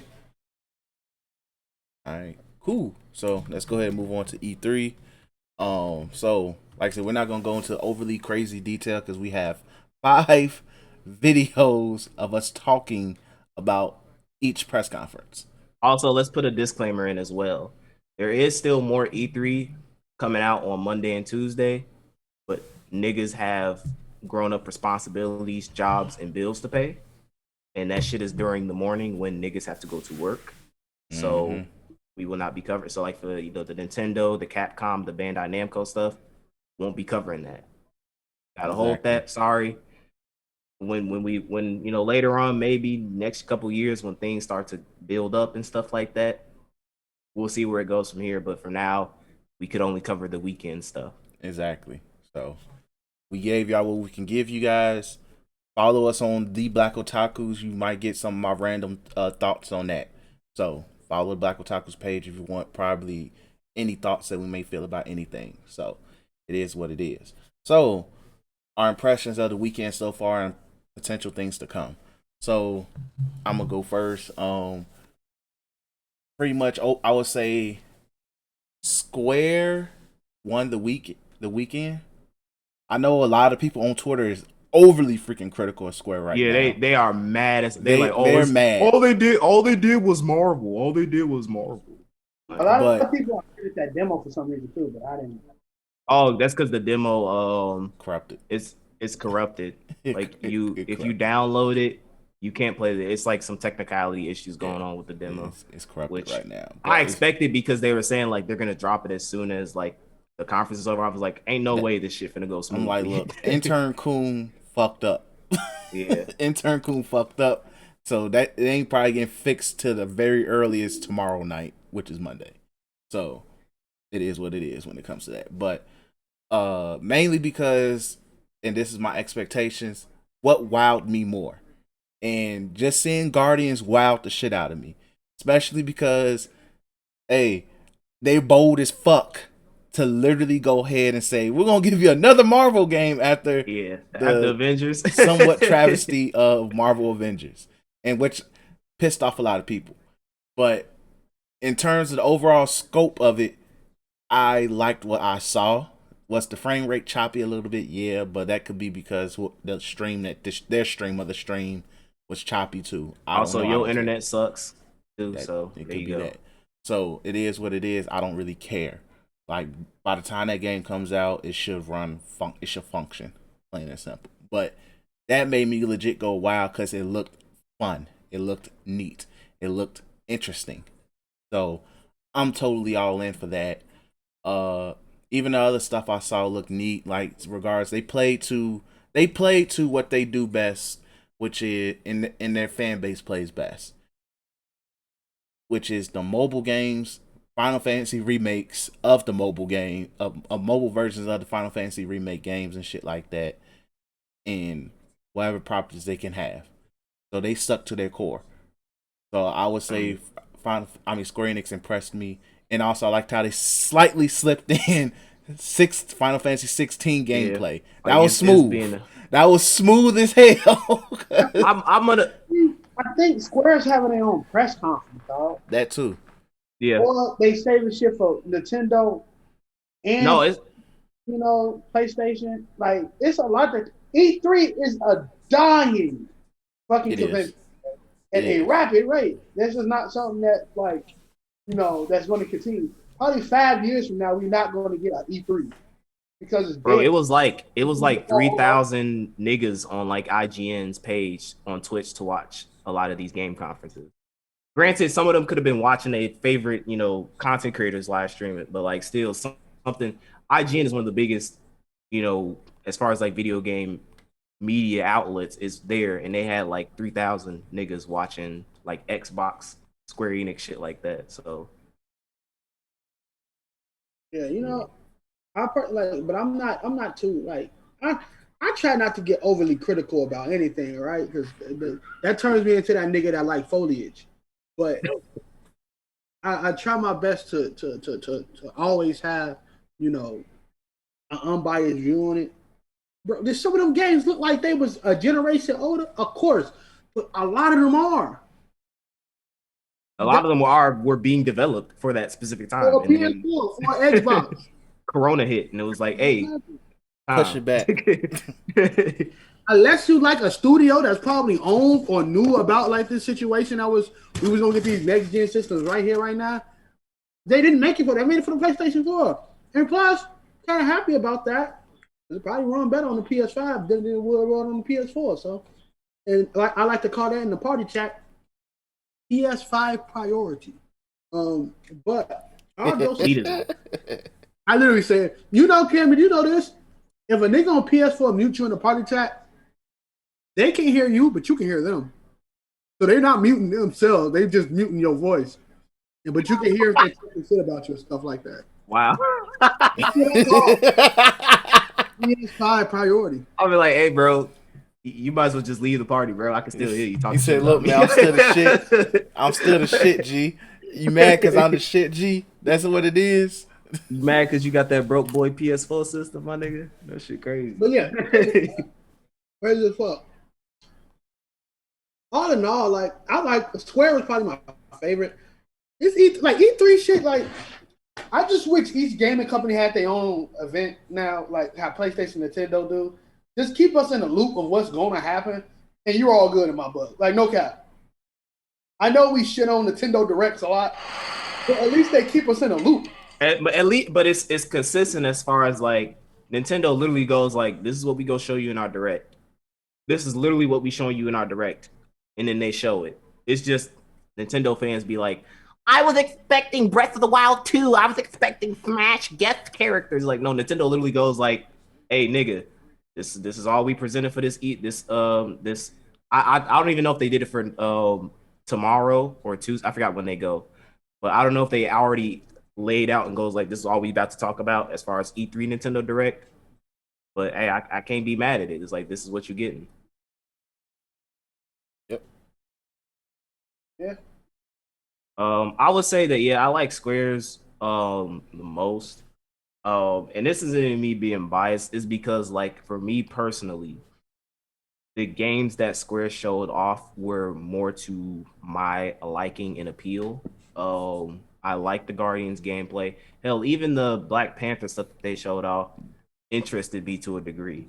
Yes, you know, memes, Avengers sucks, blah blah blah blah blah. But at least this Black Panther shit is it's free. I own the game still, so if I ever wanted to go like, let me check out what this Black Panther stuff is about, I can do so. The Platinum Games, the Babylon Fall, that looked pretty interesting. Yeah. As far as a hack and slash, Platinum Games, when it comes to the hack and slash, they know how to do it. The Final Fantasy Origins game looks deep, dope. Definitely going to be doing like a little Black Otaku plays impressions of when that demo comes out tomorrow. Hopefully that stuff gets fixed soon. So I look at that, looks dope. I want to see what they do as far as the Final Fantasy universe, because I don't know if they said explicitly it's a prequel to Final Fantasy 1 or is it like, I think they said it's a retelling of Final Fantasy 1. All in all, I'm interested in it. For people who are mad about the mobile game stuff, you have to realize that Square Enix is a Japanese company. And if you've ever been to Japan or you know about Japan, for all my, wannabe weeaboos out there, mobile gaming is fucking huge. Huge. Not even in just Asian demographic, period. There's a reason why there's a big fucking push when it comes to niggas trying to promote markets in China. Because China is huge. And mobile gaming in and of itself, hell, you just look at fucking Genshin Impact. Mobile gaming is huge. I know y'all niggas don't want to see that shit, but mobile gaming is here to stay. The console version of Genshin Impact has to move content around so that the mobile version can proceed, bro. So if the mobile version ain't got something to get you, the console version ain't gonna have it either. Ain't gonna get it. They literally prioritize, for all you niggas who played Genshin Impact on console, they literally prioritize it on the mobile game because that's where all the money is. And in Japan, it's no different because Japan's economy, Japan is a very, I stay in my house damn near 24/7. That don't happen in Japan. You are in and out your fucking house. You going to your damn job. Most of the time you spend it going to transportation, going to and from, taking 2 hours or more. And what are you doing in the meantime? Playing on your fucking phone. And if you can play a Final Fantasy game or anything like that on your phone, which niggas do, they're gonna do so. I'm not trying to defend. I'm not trying to like cap for Square Enix. These are just facts. Niggas know the process of the reason why we seeing all these Final Fantasy, which is okay. Do you know how fucking crazy of a market strategy it is to have every other Final Fantasy game on your mobile device? instead of having to go get a fucking Nintendo Color or DS or some shit to play all of them bitches over again. Or an emulator on your phone or some shit. You could just So you're playing boom. probably. And the thing is, if you look at like the Dragon Age games on mobile, them bitches like $2.99. These are They're not very cheap. cheap as They're fuck. very cheap. So you can play the games that made the series as popular as it is today on your phone whenever the fuck you want to. This shit It's is good. Like this is a not bag. this is not saying we switch everything over to a mobile device. No, this is saying if you want to play one of the greatest series of video games of all time and found out how it became that way, instead of us giving you a $60 fucking 8-bit game on your PlayStation, Collection pack or some shit like that. $2.99 joint, play whatever you want to. Yeah, is a market for it, and they are catering to that market. It's the same thing. While we got that Life is Strange shit, bro, it's a fucking market for it. Niggas love that series as much as I slandered it, and when we were doing our live reaction of it, they love that stuff. Yep. So they're catering to all of their niche markets, which is smart. They're not gonna, and this is another thing too, because like Detrail said, my overall thoughts on E3 so far, as far as Black Otakus of the culture as a collective, this shit was like below average. Shit was ass. Like Square Enix was good and all, but like most of this stuff was, who cares? Trailer announcements or have your own showcase. Like this wasn't anything that was like, holy shit, what a fucking E3. None of the press conferences did that to me. I would say Square Enix was first, Xbox Bethesda was second. Literally, we might have to separate. I'm sorry, we're gonna have to separate Bethesda. G. I'm sorry. Okay, yeah, okay. So separate them up. Square Enix was first. Xbox is second. PC Gaming Show is third, I guess. Then Bethesda is fourth. Then Ubisoft. Then Gearbox. That's my grading. Xbox. Now listen, I for all you niggas before you jump on my back, I have an Xbox Series X. I have one. I was able to get it. So for all you broke niggas who still have an Xbox 360 going like, well, Xbox is the greatest thing of all time. Nigga, I have it. I played it. What I'm saying, even if you want to invalidate it, hold it. But like Halo Infinite, I'll give it. That was the Halo Infinite shit was a big good shit. Because not only is it gonna be, it's technically all of it is technically going to be free because it's the story mode is going to be on the Game Pass, and the multiplayer in and of itself, even if you don't own the Game Pass, is free. If you own an Xbox Series X, you have Halo multiplayer.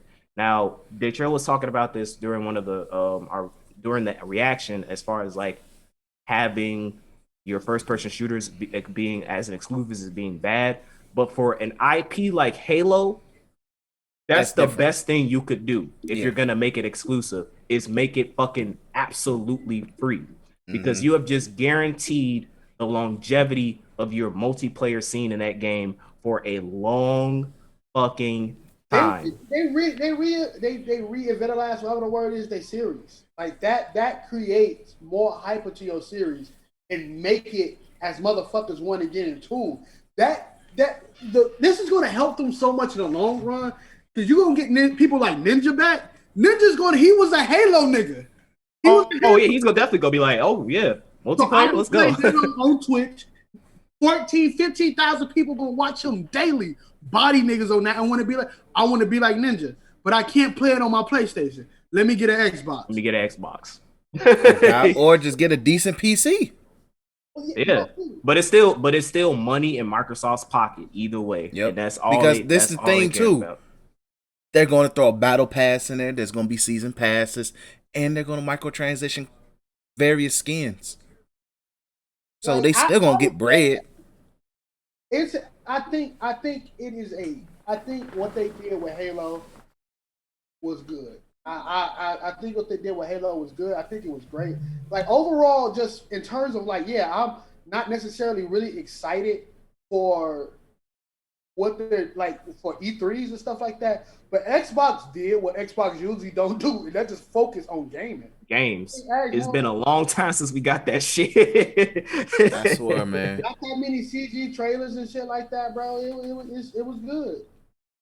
A lot, and then they did another good thing, which I wanted them to do, was utilize the Game Pass. Even if a lot of the stuff that they showcased are multi-platform, for them to go like Game Pass day one.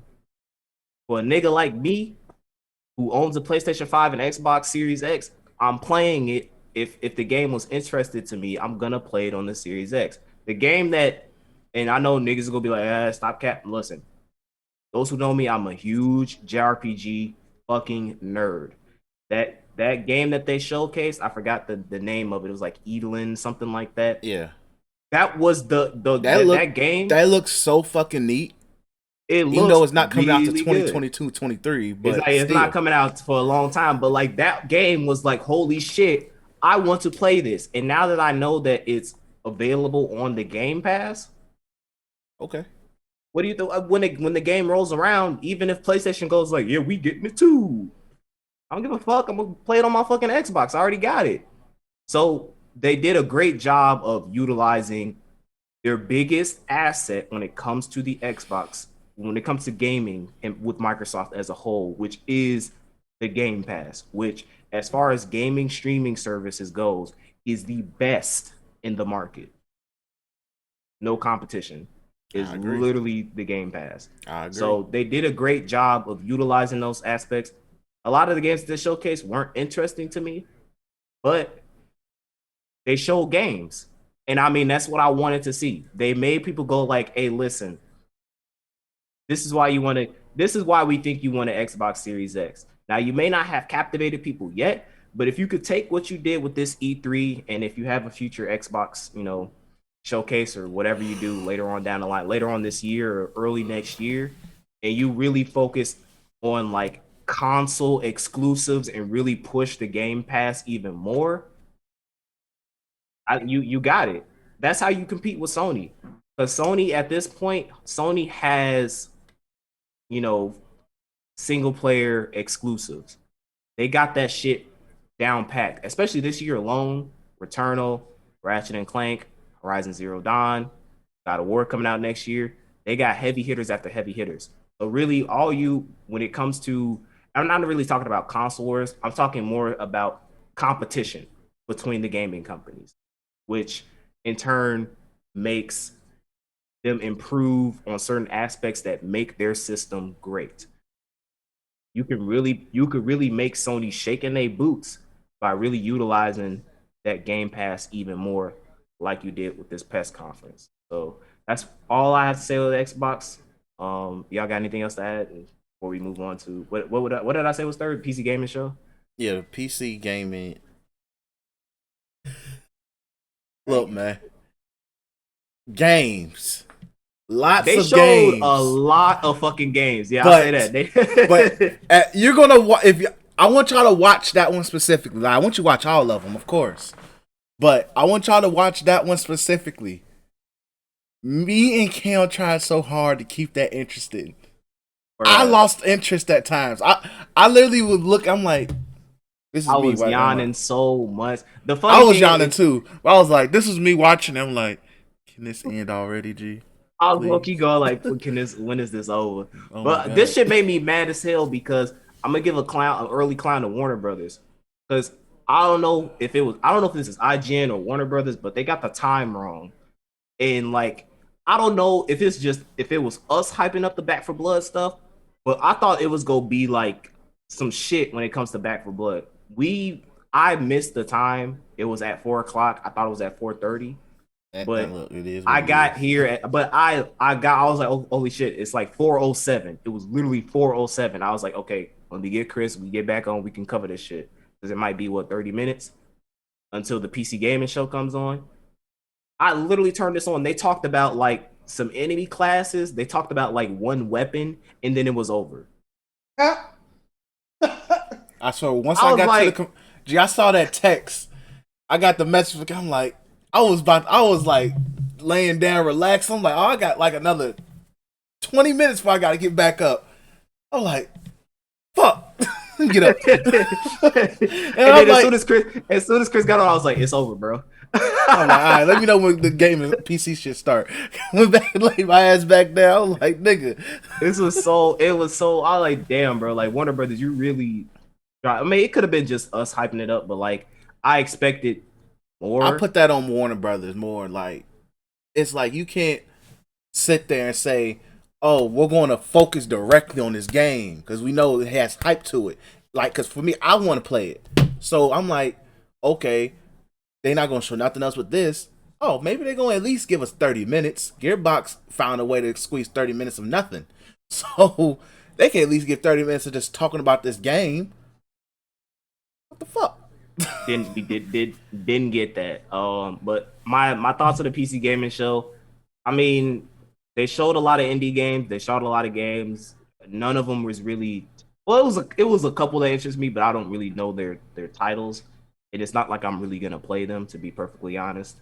But it was alright. Like it wasn't anything like I wasn't. It was boring, but I wasn't like offended. Like we'll talk about Gearbox. Gearbox was offensive boring. It was insulting boring. PC gaming show was like at least you're showing a lot of games. Like it low key is a little bit boring, but at least you're showing a crap ton of games. You know, you had this little nice competition with, you know, a giveaway with like this PC that looked ugly as hell, in my opinion. But and I mean they had a nice little. It was corny, but like a nice little skit in between, as far as like stuff. Oh, and also I forgot her name. They had a black ebony goddess on there, bro. Bad as hell. I don't know her name, but the black woman who co-hosted the PC gaming show, fine as hell. That's premium chocolate right there, my nigga. Fine as hell. She the type of Premium woman. chocolate. She the type of woman that like she the type of woman that you come home to and she's playing Ratchet and Clank Rift Apart. And she's like, and then you like, oh, you want to watch, you know, you want to watch TV or something? She's like, no, don't you see me playing the game? That's how you know you got a woman. And if she tells you, don't you see me playing the game? Come on now, that's the type of woman she is. So, other than that, you know, shout out to the PC Master Race. But it's as far as like pure, as far as the embodiment of what I felt E3 was, which is pure mediocrity. The PC gaming show encompassed that pure mediocrity. And now we move on to the bad, which is what did I say? Bethesda. It was Bethesda. Gearbox. Bethesda didn't have a show. I'm gonna go with that. Oh man, I'm sorry. They did. And Bethesda, but like what did Bethesda announce? They announced Starfield. Starfield. They showed a cinematic cutscene of Starfield. Starfield, Xbox exclusive, is coming out 2022. Cool, whatever. Fallout 76, 2 expansions, I believe. Something with the Brotherhood of Steel, and then some other place. And Rivet City, shit like that. Elder Scroll. Oh, Pit City. Pit City. See, Elder and then Scrolls that Online shit. Yeah. And then that vampire game at the end, the one by Arcane Studios. Bad. That was the only one that interested me, was that vampire game. Yeah, that vampire game was fire. But everything else was just kind of like everything else we kind of knew of, and the fact that you didn't drop any news about Skyrim or Elder Scrolls 6. At least the teaser, at least just say you still developing the game is kind of like, dang, bro, because that's literally what people are most looking forward to when it comes to Bethesda, is Elder Scrolls 6. You didn't even deliver that, bro. You didn't even give us an iota of hope. My dumbass was expecting Kingdom Hearts stuff, but even I knew that we wasn't getting no Kingdom Hearts stuff. When it comes to you, your fans was expecting, 6. You ain't delivered a 6. But anyway, we got Ubisoft. Ubisoft was next. Because Gearbox is dead last. Ubisoft Forward.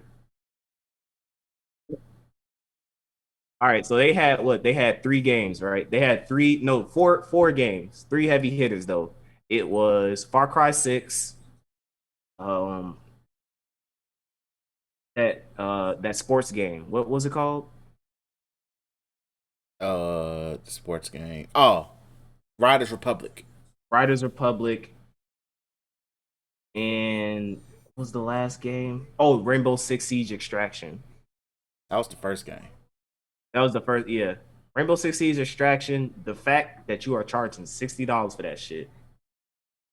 Bro, if that ain't a catch on sale game, if I ever seen one of those, if that, like, man, that's being nice, dog. Like, come on, man.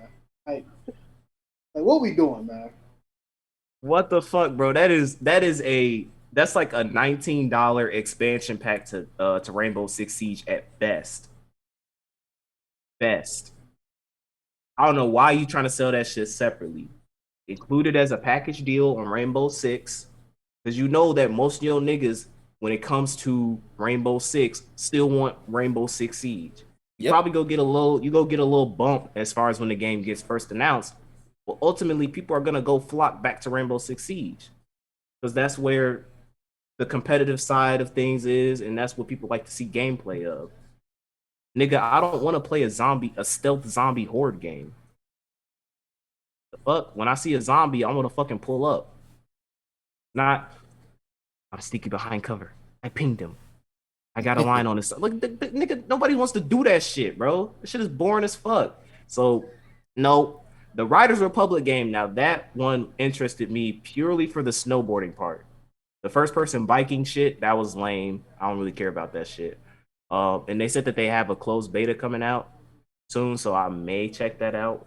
That looked interesting. And Far Cry 6, all we got was a cutscene, an in-game cutscene. So Yeah. ooh. It's funny that we got more gameplay from Far Cry 6 with the Xbox conference than your actual conference. That make sense, Ubisoft.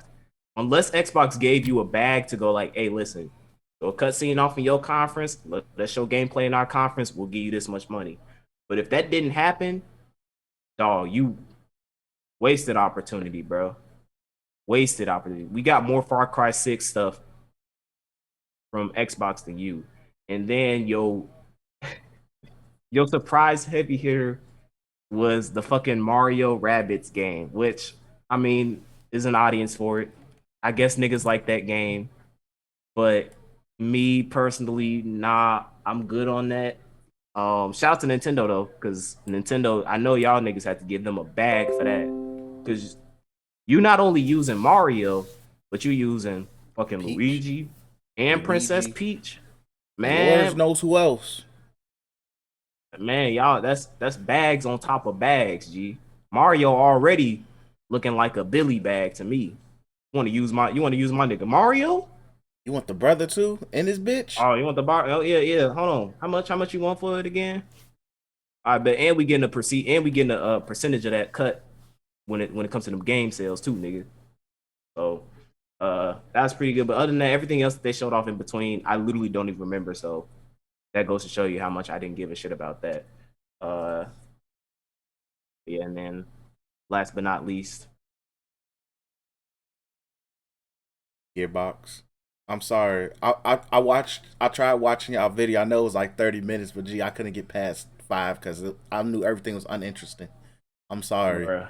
Gearbox is probably the worst conference I ever seen in my life.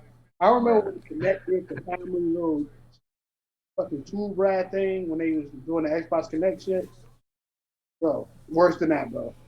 We didn't even get shit but one game, right? Yeah, it was the Tiny Tina's Wonderland, I think. No, it was Tiny Tina's Wonderland, and then there was that Midgar game. Remember the one that Byron was talking about in the party that one time. He's gonna be 2 niggas. He's gonna be some full guard or some shit like that. Now he gonna make a nigga called Valhalla or some shit. He said Valhalla Man or something. Like they announced two, and then the funny thing is they focused majority of they focus majority of that live stream on the fucking movie, the Borderlands movie, which is like, okay, cool, I guess, but like your audience doesn't really care about the Borderlands movie. And we can tell that you're not really trying to push a Borderlands game because you're using so many recognizable stars. The fact that you ended this press conference off with Kevin Hart, which I fuck with Kevin Hart, you know what I'm saying? But this is a fucking gaming conference, not an interview for a movie that he's starring in. I don't want to see that shit at E3. And then I think it was like they kept like in between they kept going to like this homeworld game. Like it was like, yeah, this is Homeworld. You like Homeworld. Homeworld 3 is coming out. And it's like, okay, but are you gonna show us anything when it comes to Homeworld? And then when they finally got to it, it was like a developer talk. And then I think they showed like a minute of like a spaceship floating around. It was like nothing, absolutely nothing in this press conference was enticing, made me go like, holy shit, Gearbox has a solid future ahead of us. Didn't make me want to go check out that fucking movie when it drops.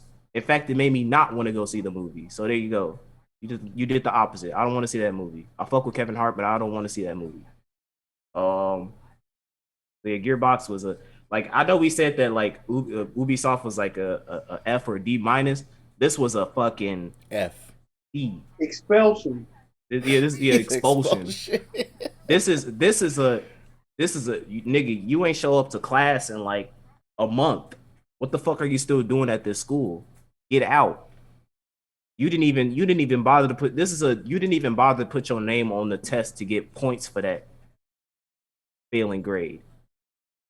Like Gearbox was the worst of the worst, and I think that cements just how overly like I know niggas are saying that oh Nintendo go save E3. Nintendo's like, but like nigga, like I said before in one of my rants before, bro, Nintendo fans overly hype directs for no reason. To the point where if they don't get what they want, not necessarily what Nintendo said, listen, this is what this direct will be about. But if they don't get what they want, and y'all already know, it's just like Sony with the God of War 2 shit. Niggas want to see Breath of the Wild 2. And if they don't show Breath of the Wild 2, regardless of the fact that they show off some really good games that make me go like, holy shit, all right, I'm gonna see what's to the Switch. I'm gonna keep seeing what's to the Switch this year. If they don't show off Breath of the Wild 2, niggas is gonna go on Twitter and go like, yeah, Nintendo Direct was trash, and also the shit, all of them like they didn't show off Breath of the Wild 2. This is garbage, blah blah blah blah blah. All the usual shit that we go through when it comes to a Nintendo Direct. So I'm not even gonna hype myself up for that. Capcom, I don't really have anything. The fanboy in me is maybe I don't know, Devil May Cry 6. Tease that, but we're not probably not gonna get that. But too early. Whatever.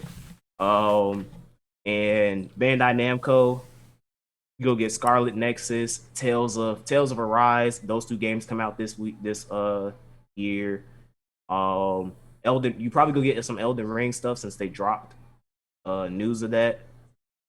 And that's pretty much. I know some niggas were saying something about a new Dragon Ball game. I know like it's like a rumor that there might be a new Dragon Ball game that they announced.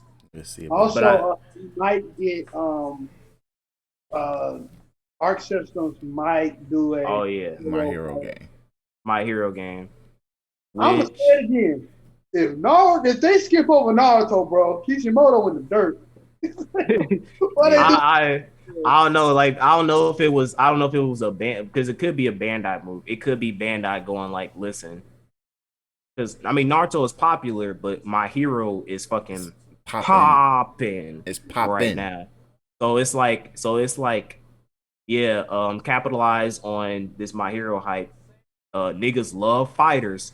They love what you did with fighters. That My Hero, one was it? What those two games that came out? Justice those, and the other Justice.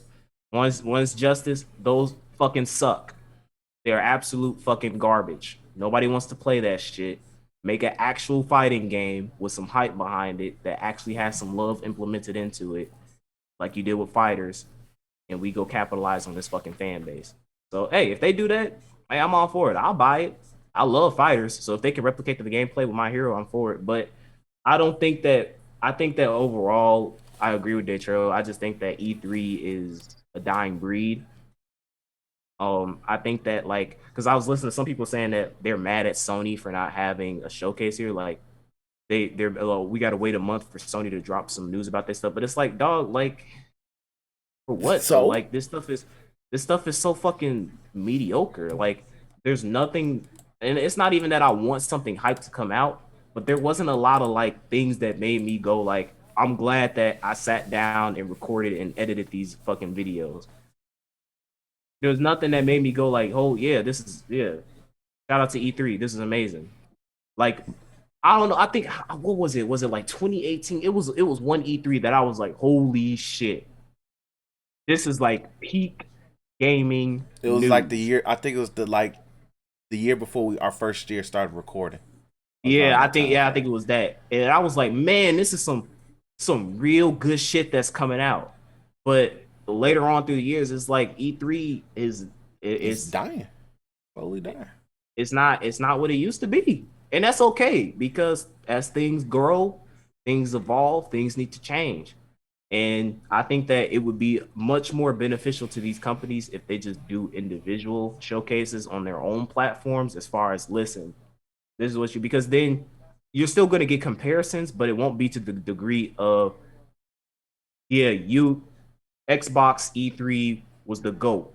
Square Enix E3 sucked. Like you won't have to worry about that shit because it's really on your own platform. And that's why I think Sony realized that like the fuck is the Sony point and of us doing this? Nintendo. Sony and What's the Nintendo fuck? both said fuck it. It said something like, what's the point of me wasting all this fucking money for this shit when we could just do it with our own platform? We big enough so that we can do it. So fuck it, let's do it.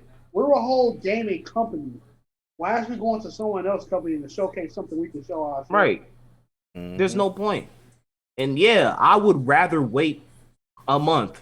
If I have to wait a month after E3 is over to get some Sony news, okay. Cool. Right. Because guess what? Most of the stuff that they announce is not gonna come out for a while. So we go wait to wait. There you go. Just like we did with this E3. We waited to wait. So I don't understand niggas talking about Sony took an L because Microsoft is down. Nigga, did you not just hear Sony just released Final Fantasy VII Remake Intergrade along with Intermission, and they just released Ratchet and Clank this week alone. They good. Perfect, Yep. guys. They good.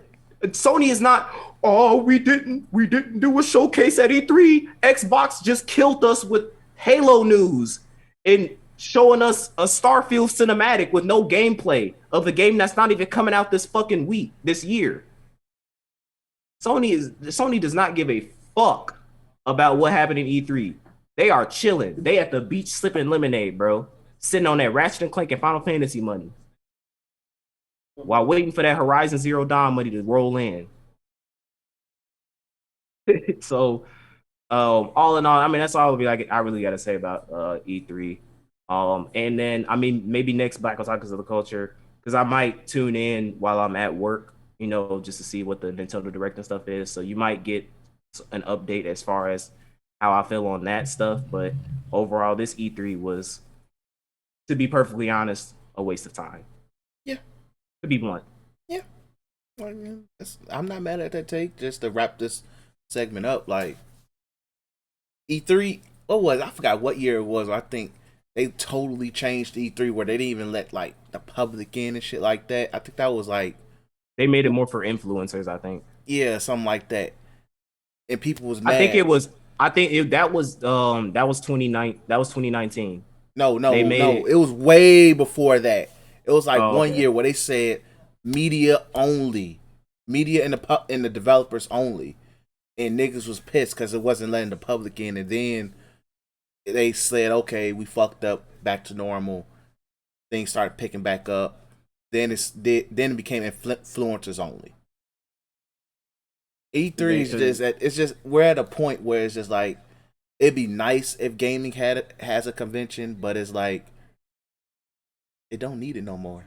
Honestly, the game show award has more validity to this day than you. Like if anything, like because it's like because of YouTube, because literally now these developers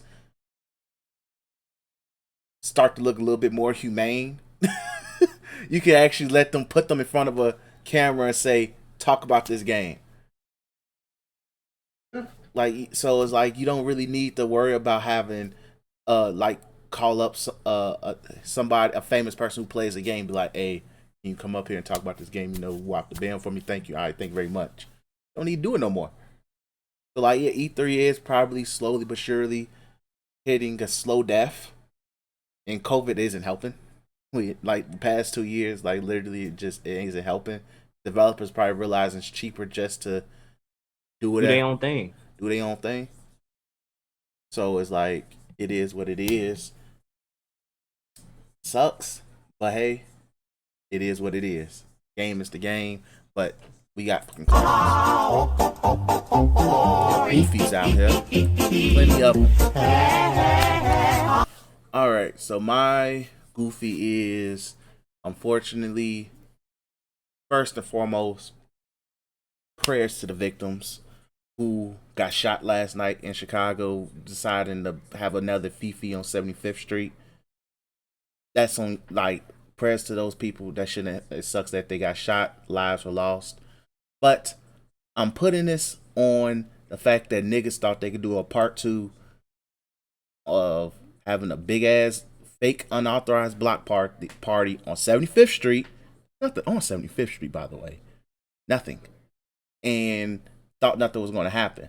But I want to specifically give a clown to this one lady, though. This one lady. And I posted it on my Snapchat, and I saw it on Twitter originally, where this lady, she said she went to 75th and saw everything was lit. I was like, oh man, they lit, they cool down here. They start shooting.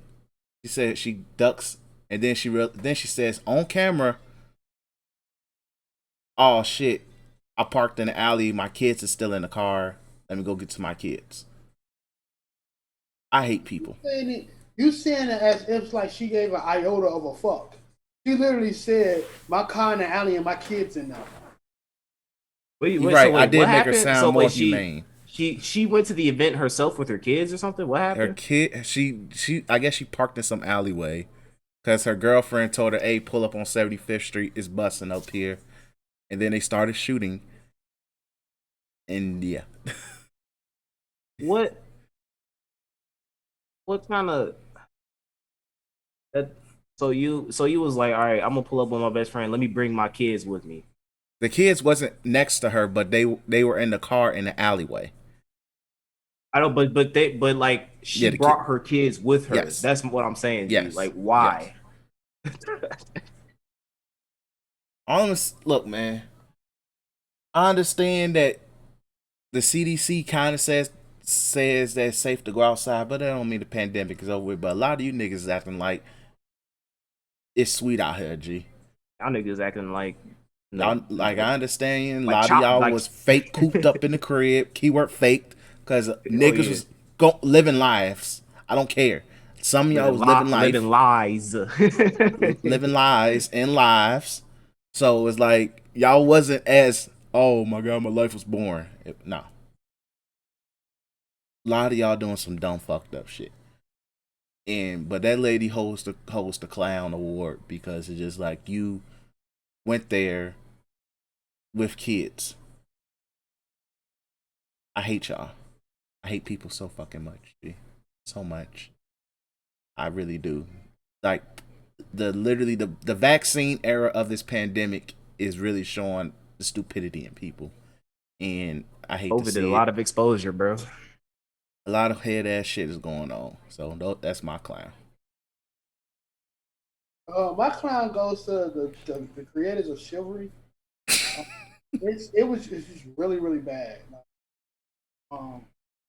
It just makes no sense. I don't like I said, I always try to find the hope and shit. You know, the good and there's no good that came from me not being able to play with the people I decided to play my game with. I like shout out to you being a very developer that's quote unquote listening, but what developer don't listen these days? You had a bunch of like time to get that, so there's really no excuse. It's a cool game in the aspect. It don't cost $70 like other games cost. things of that nature. So it has an iota of respect for me on that aspect. But like other than that, it's disrespectful. You can continue playing it, things of that nature, but it felt like I got finessed. I don't like feeling like I got finessed. Um, so yeah, that's chivalry. That's pretty much it. I think I had another clown too, but I don't even give a fuck. To tell you the truth, a lot of niggas are dumbasses. A Very lot of much. game studios are dumbasses. And I know I just didn't say I didn't want to, try to find a hope in community. But fuck Gearbox, fuck Bethesda. Uh, yeah, fuck a lot of people. Tell you the truth, fuck all of them. Tell you, all you guys are clowns. Gearbox made us sit through a fucking behind the scenes thing that's gonna be on the Bro, TV edition of their that shit. game thing. And Bethesda showed us like 4 games, and Todd Howard is a bitch. So yeah, that's it for me. Yeah. My clowns goes most of the stuff we talked about during E3. I do have some goats. Wait, hold on. I gotta play the clip. That's what I'm talking about! That's why he's MVP! That's why he's the GOAT! The GOAT! I definitely want to give a big shout out to all the recent college grads. I know we talked about it, but we weren't ready to fully cover it in Black Otakus of the Culture. Shout out to the boy DC, recent college grad. Shout out to my god brother. He recently graduated, I believe, elementary school or middle school, so he's going on to high school.